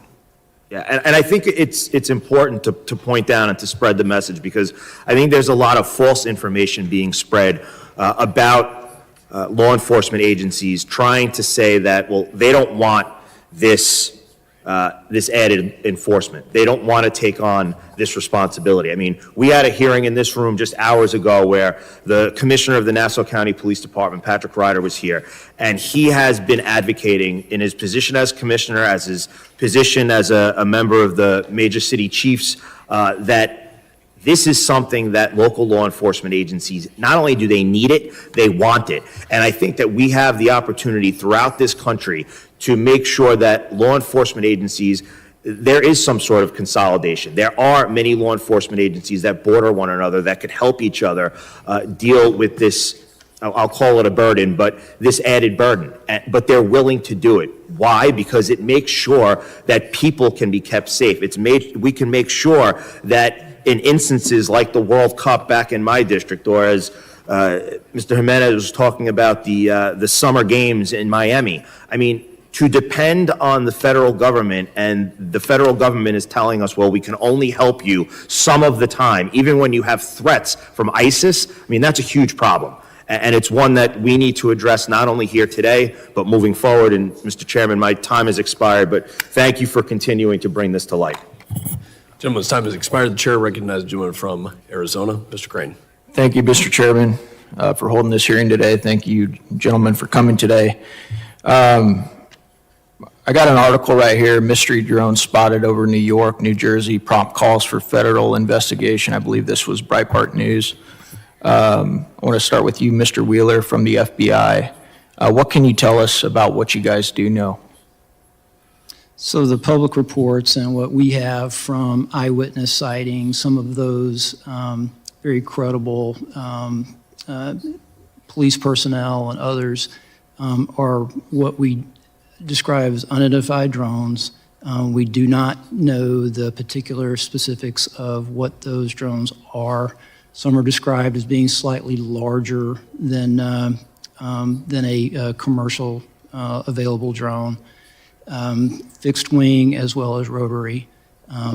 We have helped analyze with our partners video and pictures of what those look like, what have been submitted. Part of that is these over 3,000 tips from the public and to look at that. But as I previously stated, we don't know the people responsible behind that, and that's what we're working on. Yeah. What did you say the FBI was spending on counter drone? My budget that would specifically include the technology that we use. Is it 500,000? It's 500,000. What? That doesn't seem nearly adequate. Why do you feel like there isn't a push within the FBI to keep up with modern warfare and modern threats? So we're What is the budget for the FBI right now? roughly 11 billion. Okay, why do you think as warfare changes, and as you know, sir, warfare is changing drastically right now overseas, especially with Ukraine and Russia and the development of drone technology, why isn't the FBI taking this threat more seriously? And that's obviously reflected by the budget that you guys have assigned to counter drone technology. I have a limited capability that is embedded within our emerging threats unit for surveillance issues. That allocation of resources, that research, that operational deployment of our capability is what we have today. I would imagine that this would grow over time. What do you think that some of these terrorist cells that might be in the country right now, or maybe even outside of our borders, what do you think that they're looking at when they see a hearing like this and they see that you guys still, after almost a month, don't know who these drones are? What do you think that they're thinking? So I would be measured in how we speak about our capability and what our limitations and capacity is. However, I'll say to you that it's not as good as I wish it was, and we'll continue to work to make it better. Yeah, well, when you're only spending $500,000 a year, it's probably not going to be very good, is it? The only thing I would say about that is that this is an enterprise-wide problem. It's not just a technological problem, that most of that $11 billion budget for the FBI gets after threats to Americans, this being one of them. And the way we apply resources, personnel, operational, all of that to include technology to get after a threat that would threaten American lives, I don't think that $500,000 for the technology part of it adequately captures our commitment to protecting Americans. I want to shift real quick.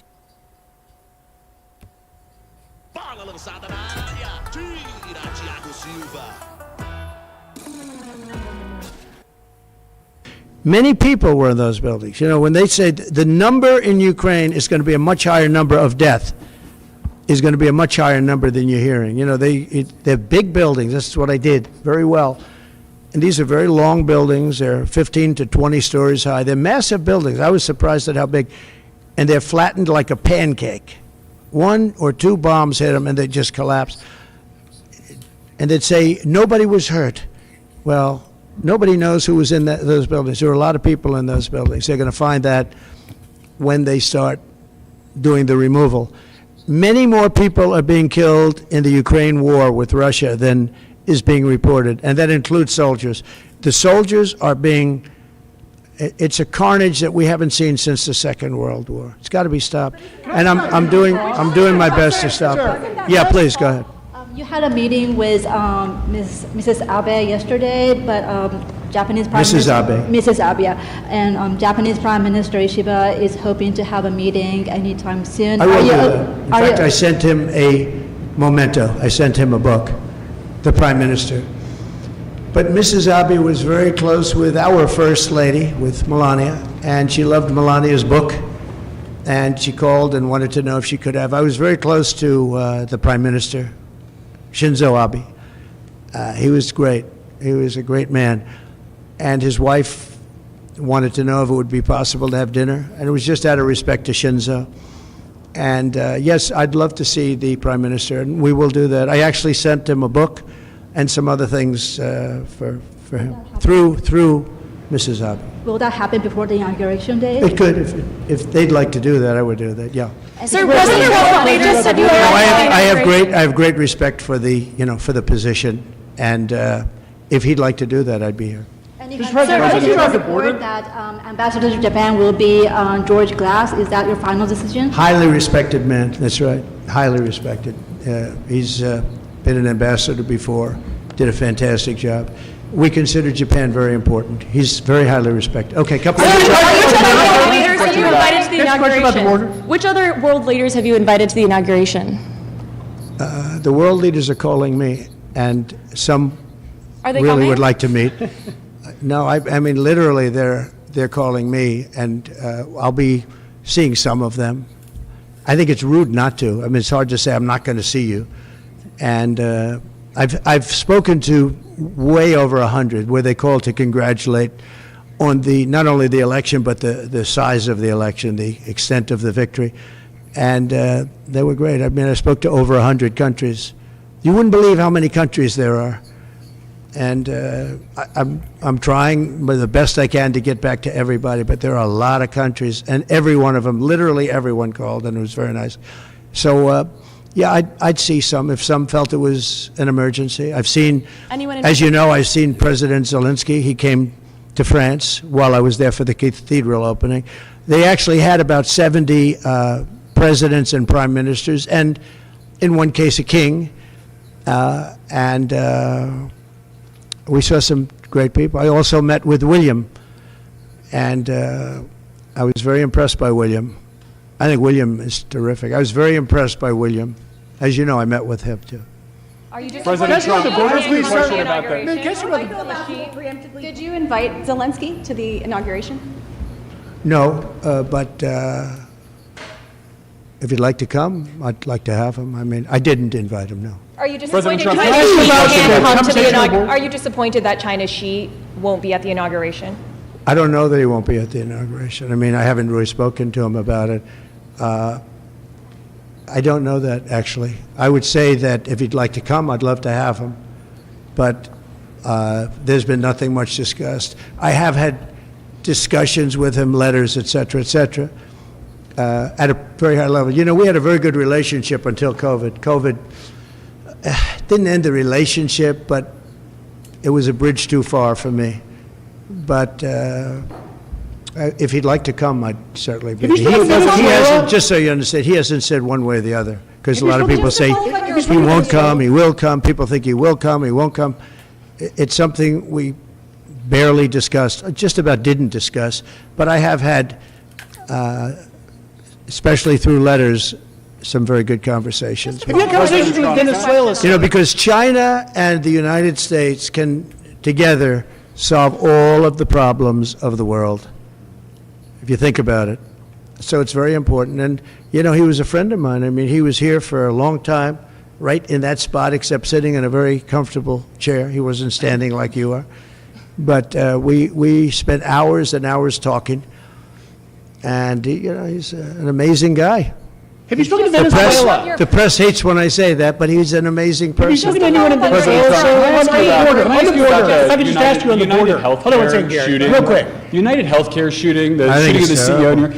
Can you give us your thoughts about that? And what do you make of the reaction I think around it's the terrible. suspected shooter? Does that tell you anything about how people I think about it's a healthcare? terrible thing. I think it's really terrible that some people seem to admire him, like him. And I was happy to see that it wasn't specific to this gentleman that was killed. It's just an overall sickness as opposed to a specific sickness. That was a terrible thing. It was cold-blooded, just a cold-blooded, horrible killing. And how people can like this guy is, that's a sickness, actually. That's really very bad, especially the way it was done. It was so bad, right in the back. And very bad, thing like that, you can't believe that some people, and maybe it's fake news, I don't know. It's hard to believe that that can even be thought of, but it seems that there's a certain appetite for him. I don't get it. Yeah, please. Moving that to other people with individual platforms, social media influence. I think you have to do it because they're very dishonest. We need a great media. We need a fair media. We need, it's very important. And we need borders. We need walls, but we need borders and we need fair elections. You look at California, millions and millions of ballots were sent out. They're still counting the vote in California with the machines. They're counting the vote. If you had paper ballots, the votes would have been counted 4 weeks ago, 3 weeks ago. No, you need fair elections, you need borders, and you need a fair press. And the press is, no, I see others. I have a few others that I'm doing. I'm going to, as an example, I'm doing this not because I want to. I'm doing this because I feel I have an obligation to. I'm going to be bringing one against the people in Iowa, their newspaper, which had a very, very good pollster who got me right all the time. And then just before the election, she said I was going to lose by 3 or 4 points, and it became the biggest story all over the world because I was going to win Iowa by 20 points. The farmers loved me, and I loved the farmers. And it was interesting the way she did it. She brought it down 2 weeks before. She said I was going to only win by 4. That was a big.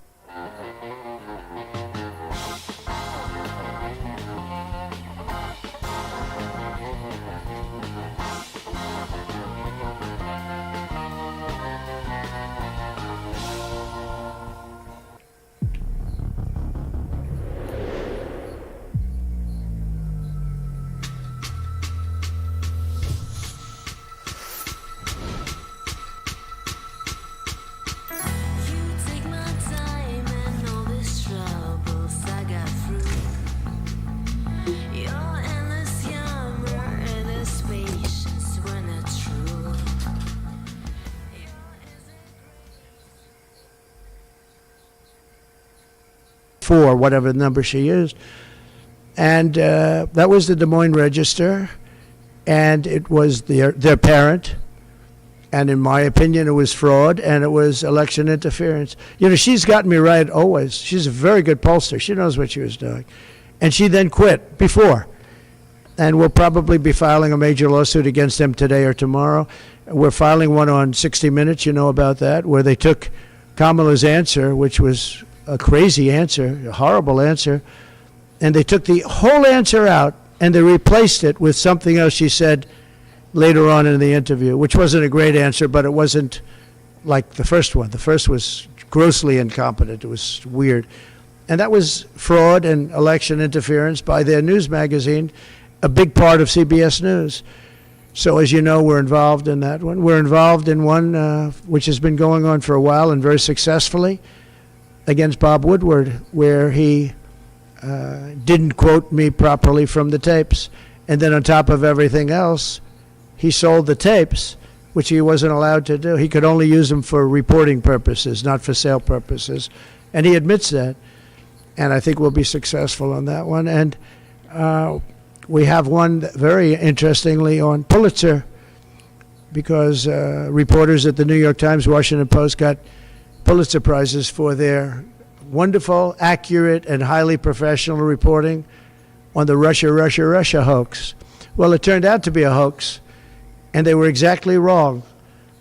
People, like many people, John Solomon, Sean Hannity's not for Pulitzer, but Sean Hannity got it right. Many people got it right. Tucker got it right. Jesse got it right. Laura got it right. Janine got it right. A lot of people got it right. They didn't get anything. They gave it to reporters that got it absolutely wrong. And now everybody admits it was a hoax. And I want them to take back the Pulitzer Prizes and pay big damages. and I think we're doing very well on that one. They have no excuse for it. They gave a Pulitzer Prize to writers that got Russia wrong. And so I think we're doing well. And I feel I have to do this. I shouldn't really be the one to do it. It should have been Justice Department or somebody else, but I have to do it. It costs a lot of money to do it, but we have to straighten out the press. Our press is very corrupt, almost as corrupt as our elections. Are you worried about Venezuela? Sir, have you had any discussions with Venezuela? For January 6th defendants, you had said in the first few minutes of your administration, you want to issue pardons for January 6th defendants. Does that include, will that be a blanket pardon? Does that include Well, you'll find everyone? out, but it's going to go quickly. And just to follow up on your Have you had any discussion, sir, countries like Venezuela, from where the Tren de Aragua gang is now popping up? They'll across the take him country? back. They're going to take him back? They're all taking him back, yep. And if they don't, they'll be met very harshly economically. Okay, they'll all take them back. You know, Venezuela and other countries were not behaving very well with us during my administration, and within 24 hours they were behaving very well. They'll all take them back. And separately, can I ask a follow-up Jeff, on that? nice to see you, Jeff. This is like the old days, right? Nice to see you too. You've looked, actually, you look much better now than you did 4 years ago. What are you doing? What's he doing? All right, go ahead. Thank you, sir. The first day you just mentioned that you're in office, I imagine you've got some executive orders that you're Yeah, a going lot to of go through. Can you tell us what We'll have a lot. Well, what are your priorities? I bet you could tell, you could say as well as I could. We will have many executive orders and other things that we'll be signing on the first day. Can you also, just going back to my initial question about the Middle East, you said that your conversation with Prime Minister Netanyahu was kind of a review. Did you repeat We just that had a threat? very good conversation. And, you know, the real conversations will start on the 20th. But we had a really good conversation, and I think we're going to be in a good place in the Middle East. I think the Middle East will be in a good place. I think actually more difficult is going to be the Russia-Ukraine situation. I see that as more difficult. When you say there will be I don't think they should have allowed missiles to be shot 200 miles into Russia. I think that was a bad thing. And that brought the Koreans in, you know, North Korea, another man I get along with very well. I'm the only one that does. But that did a lot of bad things. I don't think that should have been allowed. Not when there's a possibility, and certainly not just weeks before I take over. Why would they do that without asking me what I thought? I wouldn't have had them do that. I think that was a big mistake they made. Will you reverse that decision when you're in office? To let those I might, yeah. missiles be I thought it was a very stupid thing to do. And when you So say, give me a reaction just to one Duke last one on Cross. this, when you say that there will be hell to pay if the hostages are not released before January 20th, what does that mean? Well, they're going to have to determine what that means. But it means it won't be pleasant.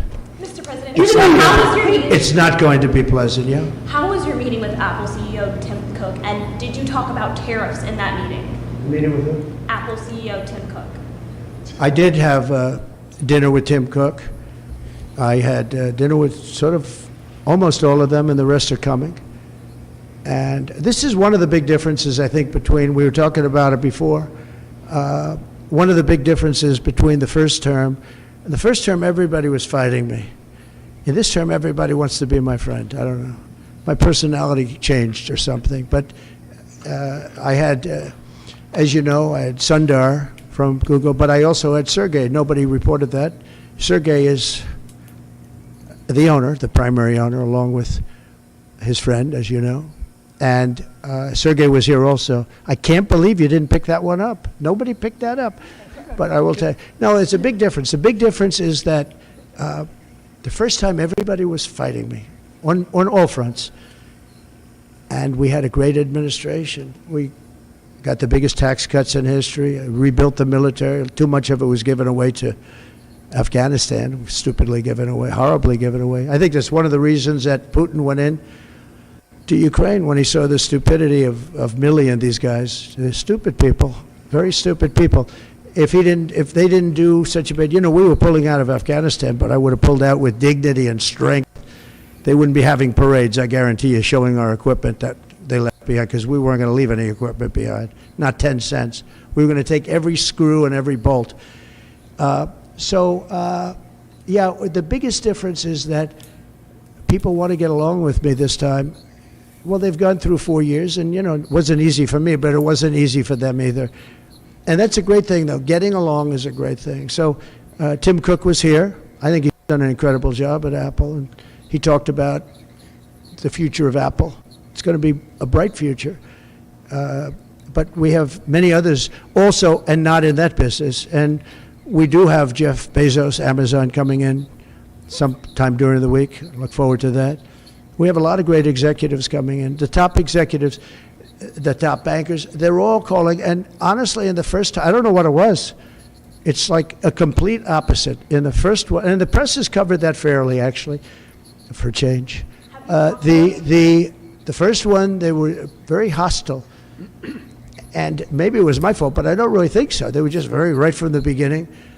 And this one is much less hostile. It's really the opposite of hostile. Can I get your reaction? Well, you are free to give Cross, up a sir, thought. I know that you had some, I believe, involvement 18 years ago with the students at Duke accused of rape in the lacrosse. Now we have this Well, development. I thought it was a hoax when it happened, the Duke situation.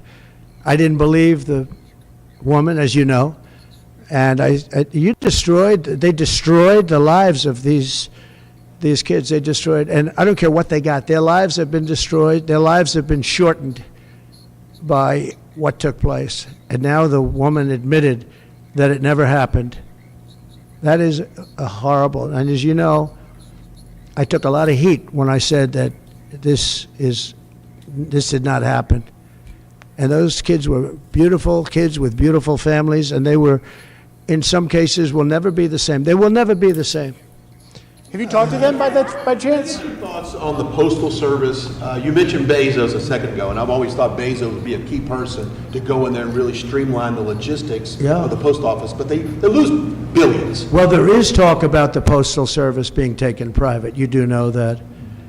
Not the worst idea I've ever heard. It really isn't. It's a lot different today with between Amazon and UPS and FedEx and all the things that you didn't have. But there is talk about that. It's an idea that a lot of people have liked for a long time. We're looking at it. I think we're looking at that along with a lot of other. Any questions for Howard, by the way? Commerce.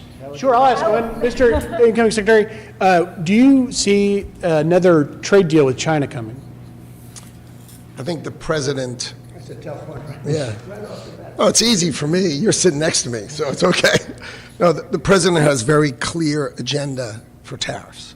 And I think reciprocity is something that is going to be a key topic for us. How you treat us is how you should expect to be treated.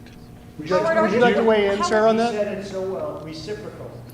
If they tax us, we tax them the same amount. They tax us, forgetting just for a second about the word tax, they tax us, we tax them. And they tax us, almost in all cases, they're taxing us, and we haven't been taxing them. Is that deal already underway? Is there a deal already underway with respect to that? Let's just say this, we're going to make great deals, and we have all the cards. And until I came along, don't forget, and Howard was going over the numbers with me last night, we took in $600 billion and more in taxes and tariffs from China. No other president took in 10 cents, not 10 cents, not 10 cents. And no, we're going to be doing things. We're going to be treating people very fairly. But the word reciprocal is important, because if somebody charges us, India, we don't have to talk about own, if India charges us 100%, do we charge them nothing for the same? They send in a bicycle and we send them a bicycle. They charge us 100 and 200. India charges a lot. Brazil charges a lot. If they want to charge us, that's fine, but we're going to charge them the same thing. That's a big worried thing. about And you know what? The senators, some of them aren't necessarily business people. When I give that to them, they say, that sounds fair to me. Are you concerned that tariffs might hurt the stock market rise that you have seen and the economy more broadly? Make our country rich. Tariffs will make our country rich. But won't they raise prices? Properly used. I didn't have any inflation, and I had massive tariffs on a lot of things. We put tariffs on steel. If I didn't put tariffs on steel, 50% and more, they were dumping steel in, China and others. I put tariffs on, and it stopped, and we took a fortune. We made a fortune on it. Tariffs, properly used, which we will do, and being reciprocal with other nations, but it'll make our country rich. Our country right now loses to everybody. Almost nobody do we have a surplus with. There are a couple of countries, and they're embarrassed by it, but almost nobody. And tariffs will make, I always said, to me, tariffs is the most beautiful word in the dictionary. It'll make our country rich. You go back and look at the 1890s, 1880s, McKinley, and you take a look at tariffs, that was when we were at our proportionately the richest. Mr. President, did you get to a good spot? Back on Ukraine, Mr. President. What should Zelensky, if anything, be prepared to give up to end this war? He should be prepared to make a deal. That's all. Got to be a deal. No, got to be a deal. Too many people being killed. That is a war that's hard. Too many people. Got to make a deal. And Putin has to make a deal too. What deal would Putin has to make a deal, and Putin would have never gone in if I was president. If I was president, we wouldn't have had inflation. Our oil prices would have been lower. I had a good relationship with Putin. He would, despite the Russia hoax, which made it more difficult. If we had that election, if it were an honorable election, we wouldn't have had any of the problems that we're talking about right now. Putin would have never got in. You said that you could make that deal before you take office. Do you still think you could make that deal? I'm going to try. Will you ask Putin to give up Assad? Well, I hadn't thought of it. I think we have to get on with our lives. We'll have to see what happens. But right now, Syria has a lot of, there's a lot of indefinites. Nobody knows what's going to happen with Syria. But I think Turkey is going to hold the key to Syria, actually. I don't think you've heard that from anybody else, but I've been pretty good at predicting. I want to thank you all, and we're going to make America great again. Thank you very much. Thank you very much, Howard. It's an honor to be with you. We'll discuss a couple of points. We'll take some questions later if you'd like. I'm sure you might have one or two. I'd be shocked if you didn't. I'd be very impressed. But I'm honored to welcome one of the most accomplished business leaders of our time, the founder and CEO of SoftBank, everybody knows, Masayoshi Son. Masa runs one of the largest companies in Japan and among the most successful investment and technology companies anywhere in the world, one of the most successful investors in the world. And we've just concluded a very productive meeting, and today I'm thrilled to announce that SoftBank will be investing $100 billion in America, creating 100,000 American jobs at a minimum. And he's doing this because he feels very optimistic about our country since the election. And many other people are also coming in with tremendous amounts of money. You probably noticed that a poll was just taken. It's business is literally in 39 years, there's been nothing like it. It's been the biggest increase. Small business owners gave it a 41% jump. It's the biggest jump that we've had in 39 years. And nobody's ever seen anything like it. And it's just, they're very optimistic. This historic investment is a monumental demonstration of confidence in America's future, and it will help ensure that artificial intelligence, emerging technologies, and other industries of tomorrow are built, created, and grown right here in the USA. One of the beautiful things about Masa is he's very much involved with emerging technology. He probably knows it maybe better than almost anybody. So it's a great honor, and some of you remember after the 2016 election, also SoftBank committed to invest $50 billion in our country, and they did. And I'm very pleased to say that they kept that promise in every way, shape, and form, and now they're looking to do 100, and I've looked at their books. They do have the possibility of doing more. I'm going to ask them to do a little bit more, but first I'm going to ask him to speak and just to say a few words. Masa, please. Thank you. Thank you, please. Thank you very much. Appreciate it. Thank you, Howard. Thank you so much. I'm very, very excited. I would really like to celebrate the great victory of President Trump. And my confidence level to the economy of the United States has tremendously increased with his victory. So because of that, I'm now excited to commit this $100 billion and 100,000 jobs into the United States. This is double of last time, as President Trump said. Because I say, oh, President Trump is a double down president. I'm going to have to double down, $100 billion and 100,000 jobs. This is, my confidence level, because that has doubled down. So I am truly excited to make this happen. And of course, business is important, technology is important. But one more thing I'm really hoping is that this President Trump would make the world, bring the world into peace again. That's my additional hope. And I think he will actually make it happen.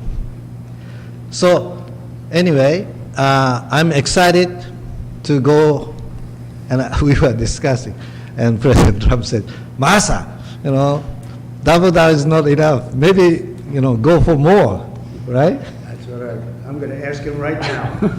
Would you make it $200 billion instead of he can actually, believe it or not, he can actually afford to do that. Would you do that? Well, my promise is 100, but, he's now asking to do more.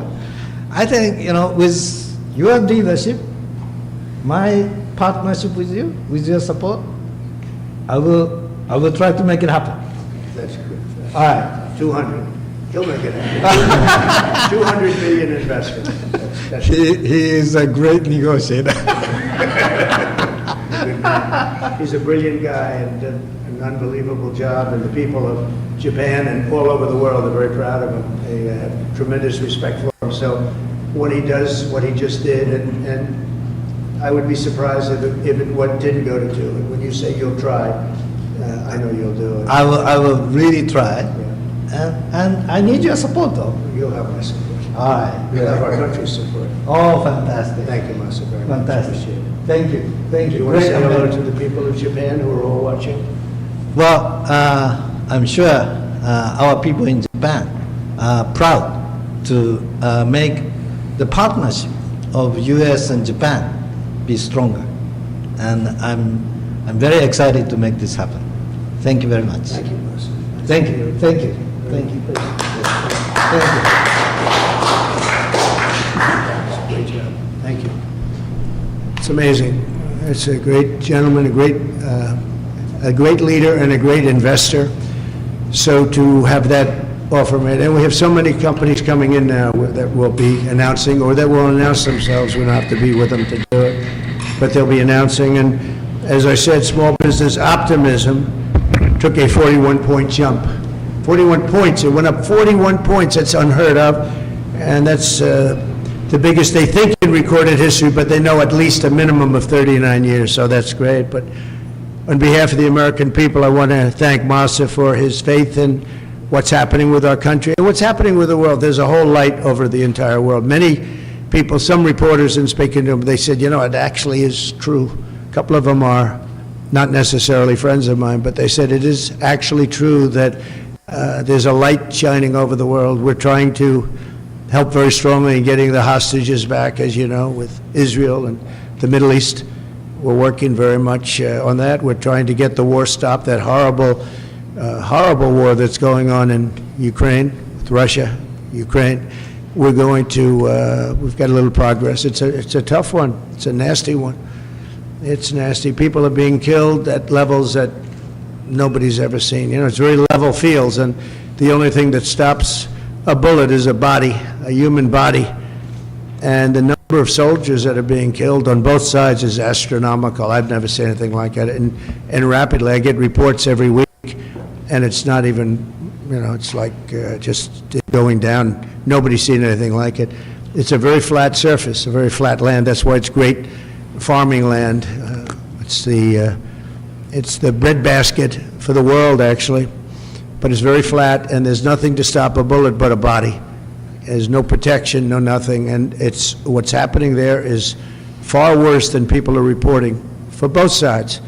So we're going to do our best, and we've been doing our best, and we'll see what happens. But since the election, I've been working every day to put the world at ease a little bit, to get rid of the wars. We had no wars when I left office, and now it's the whole world is blowing up.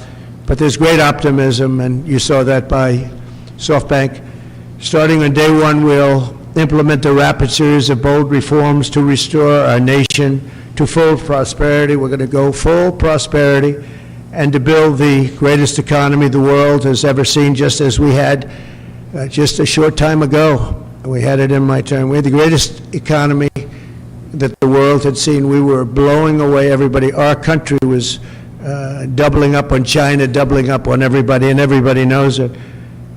And then we had to slow it down with COVID.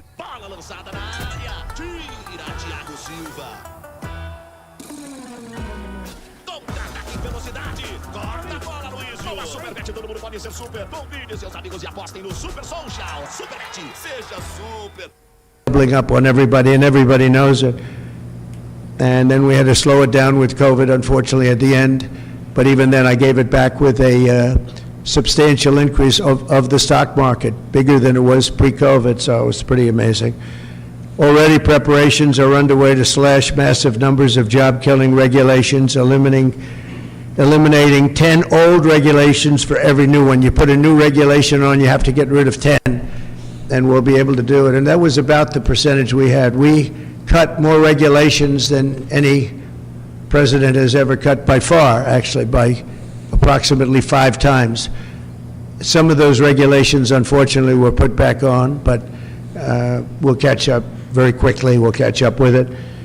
One of the things I'd like to ask the Biden administration, as you probably heard, there are 2 events that took place. We're talking about a friendly takeover, a friendly transition, as they like to say. This is a friendly transition, and it is, but there are 2 events that took place that I think are very terrible. One is that if people don't come back to work, come back into the office, they're going to be dismissed. And somebody in the Biden administration gave a 5-year waiver of that, so that for 5 years, people don't have to come back into the office. It involved 49,000 people. For 5 years, they don't have to go. They just signed this thing. It's ridiculous. So it was like a gift to a union, and we're going to obviously be in court to stop it. The other thing is really terrible. We spent a tremendous amount of money on building the wall. The wall was designed specifically by the Border Patrol because it's very hard to climb.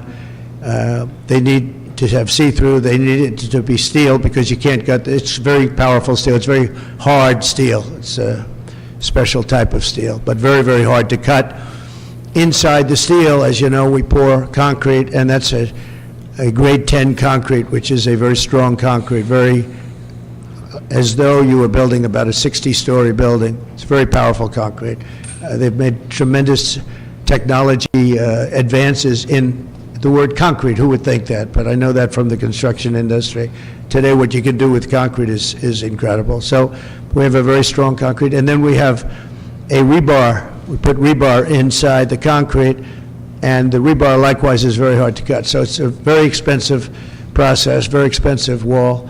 And then we put a anti-climb plate on the top. You saw that. And I didn't like the look of it, but then when I watched, we had people testing. We had mountain climbers actually testing, and they were not able to get over the anti-climb plate. So I said, all right, I guess we're going to put it on. That plate on top, which I never loved the look of it, but it works so unbelievably well, you have to do it.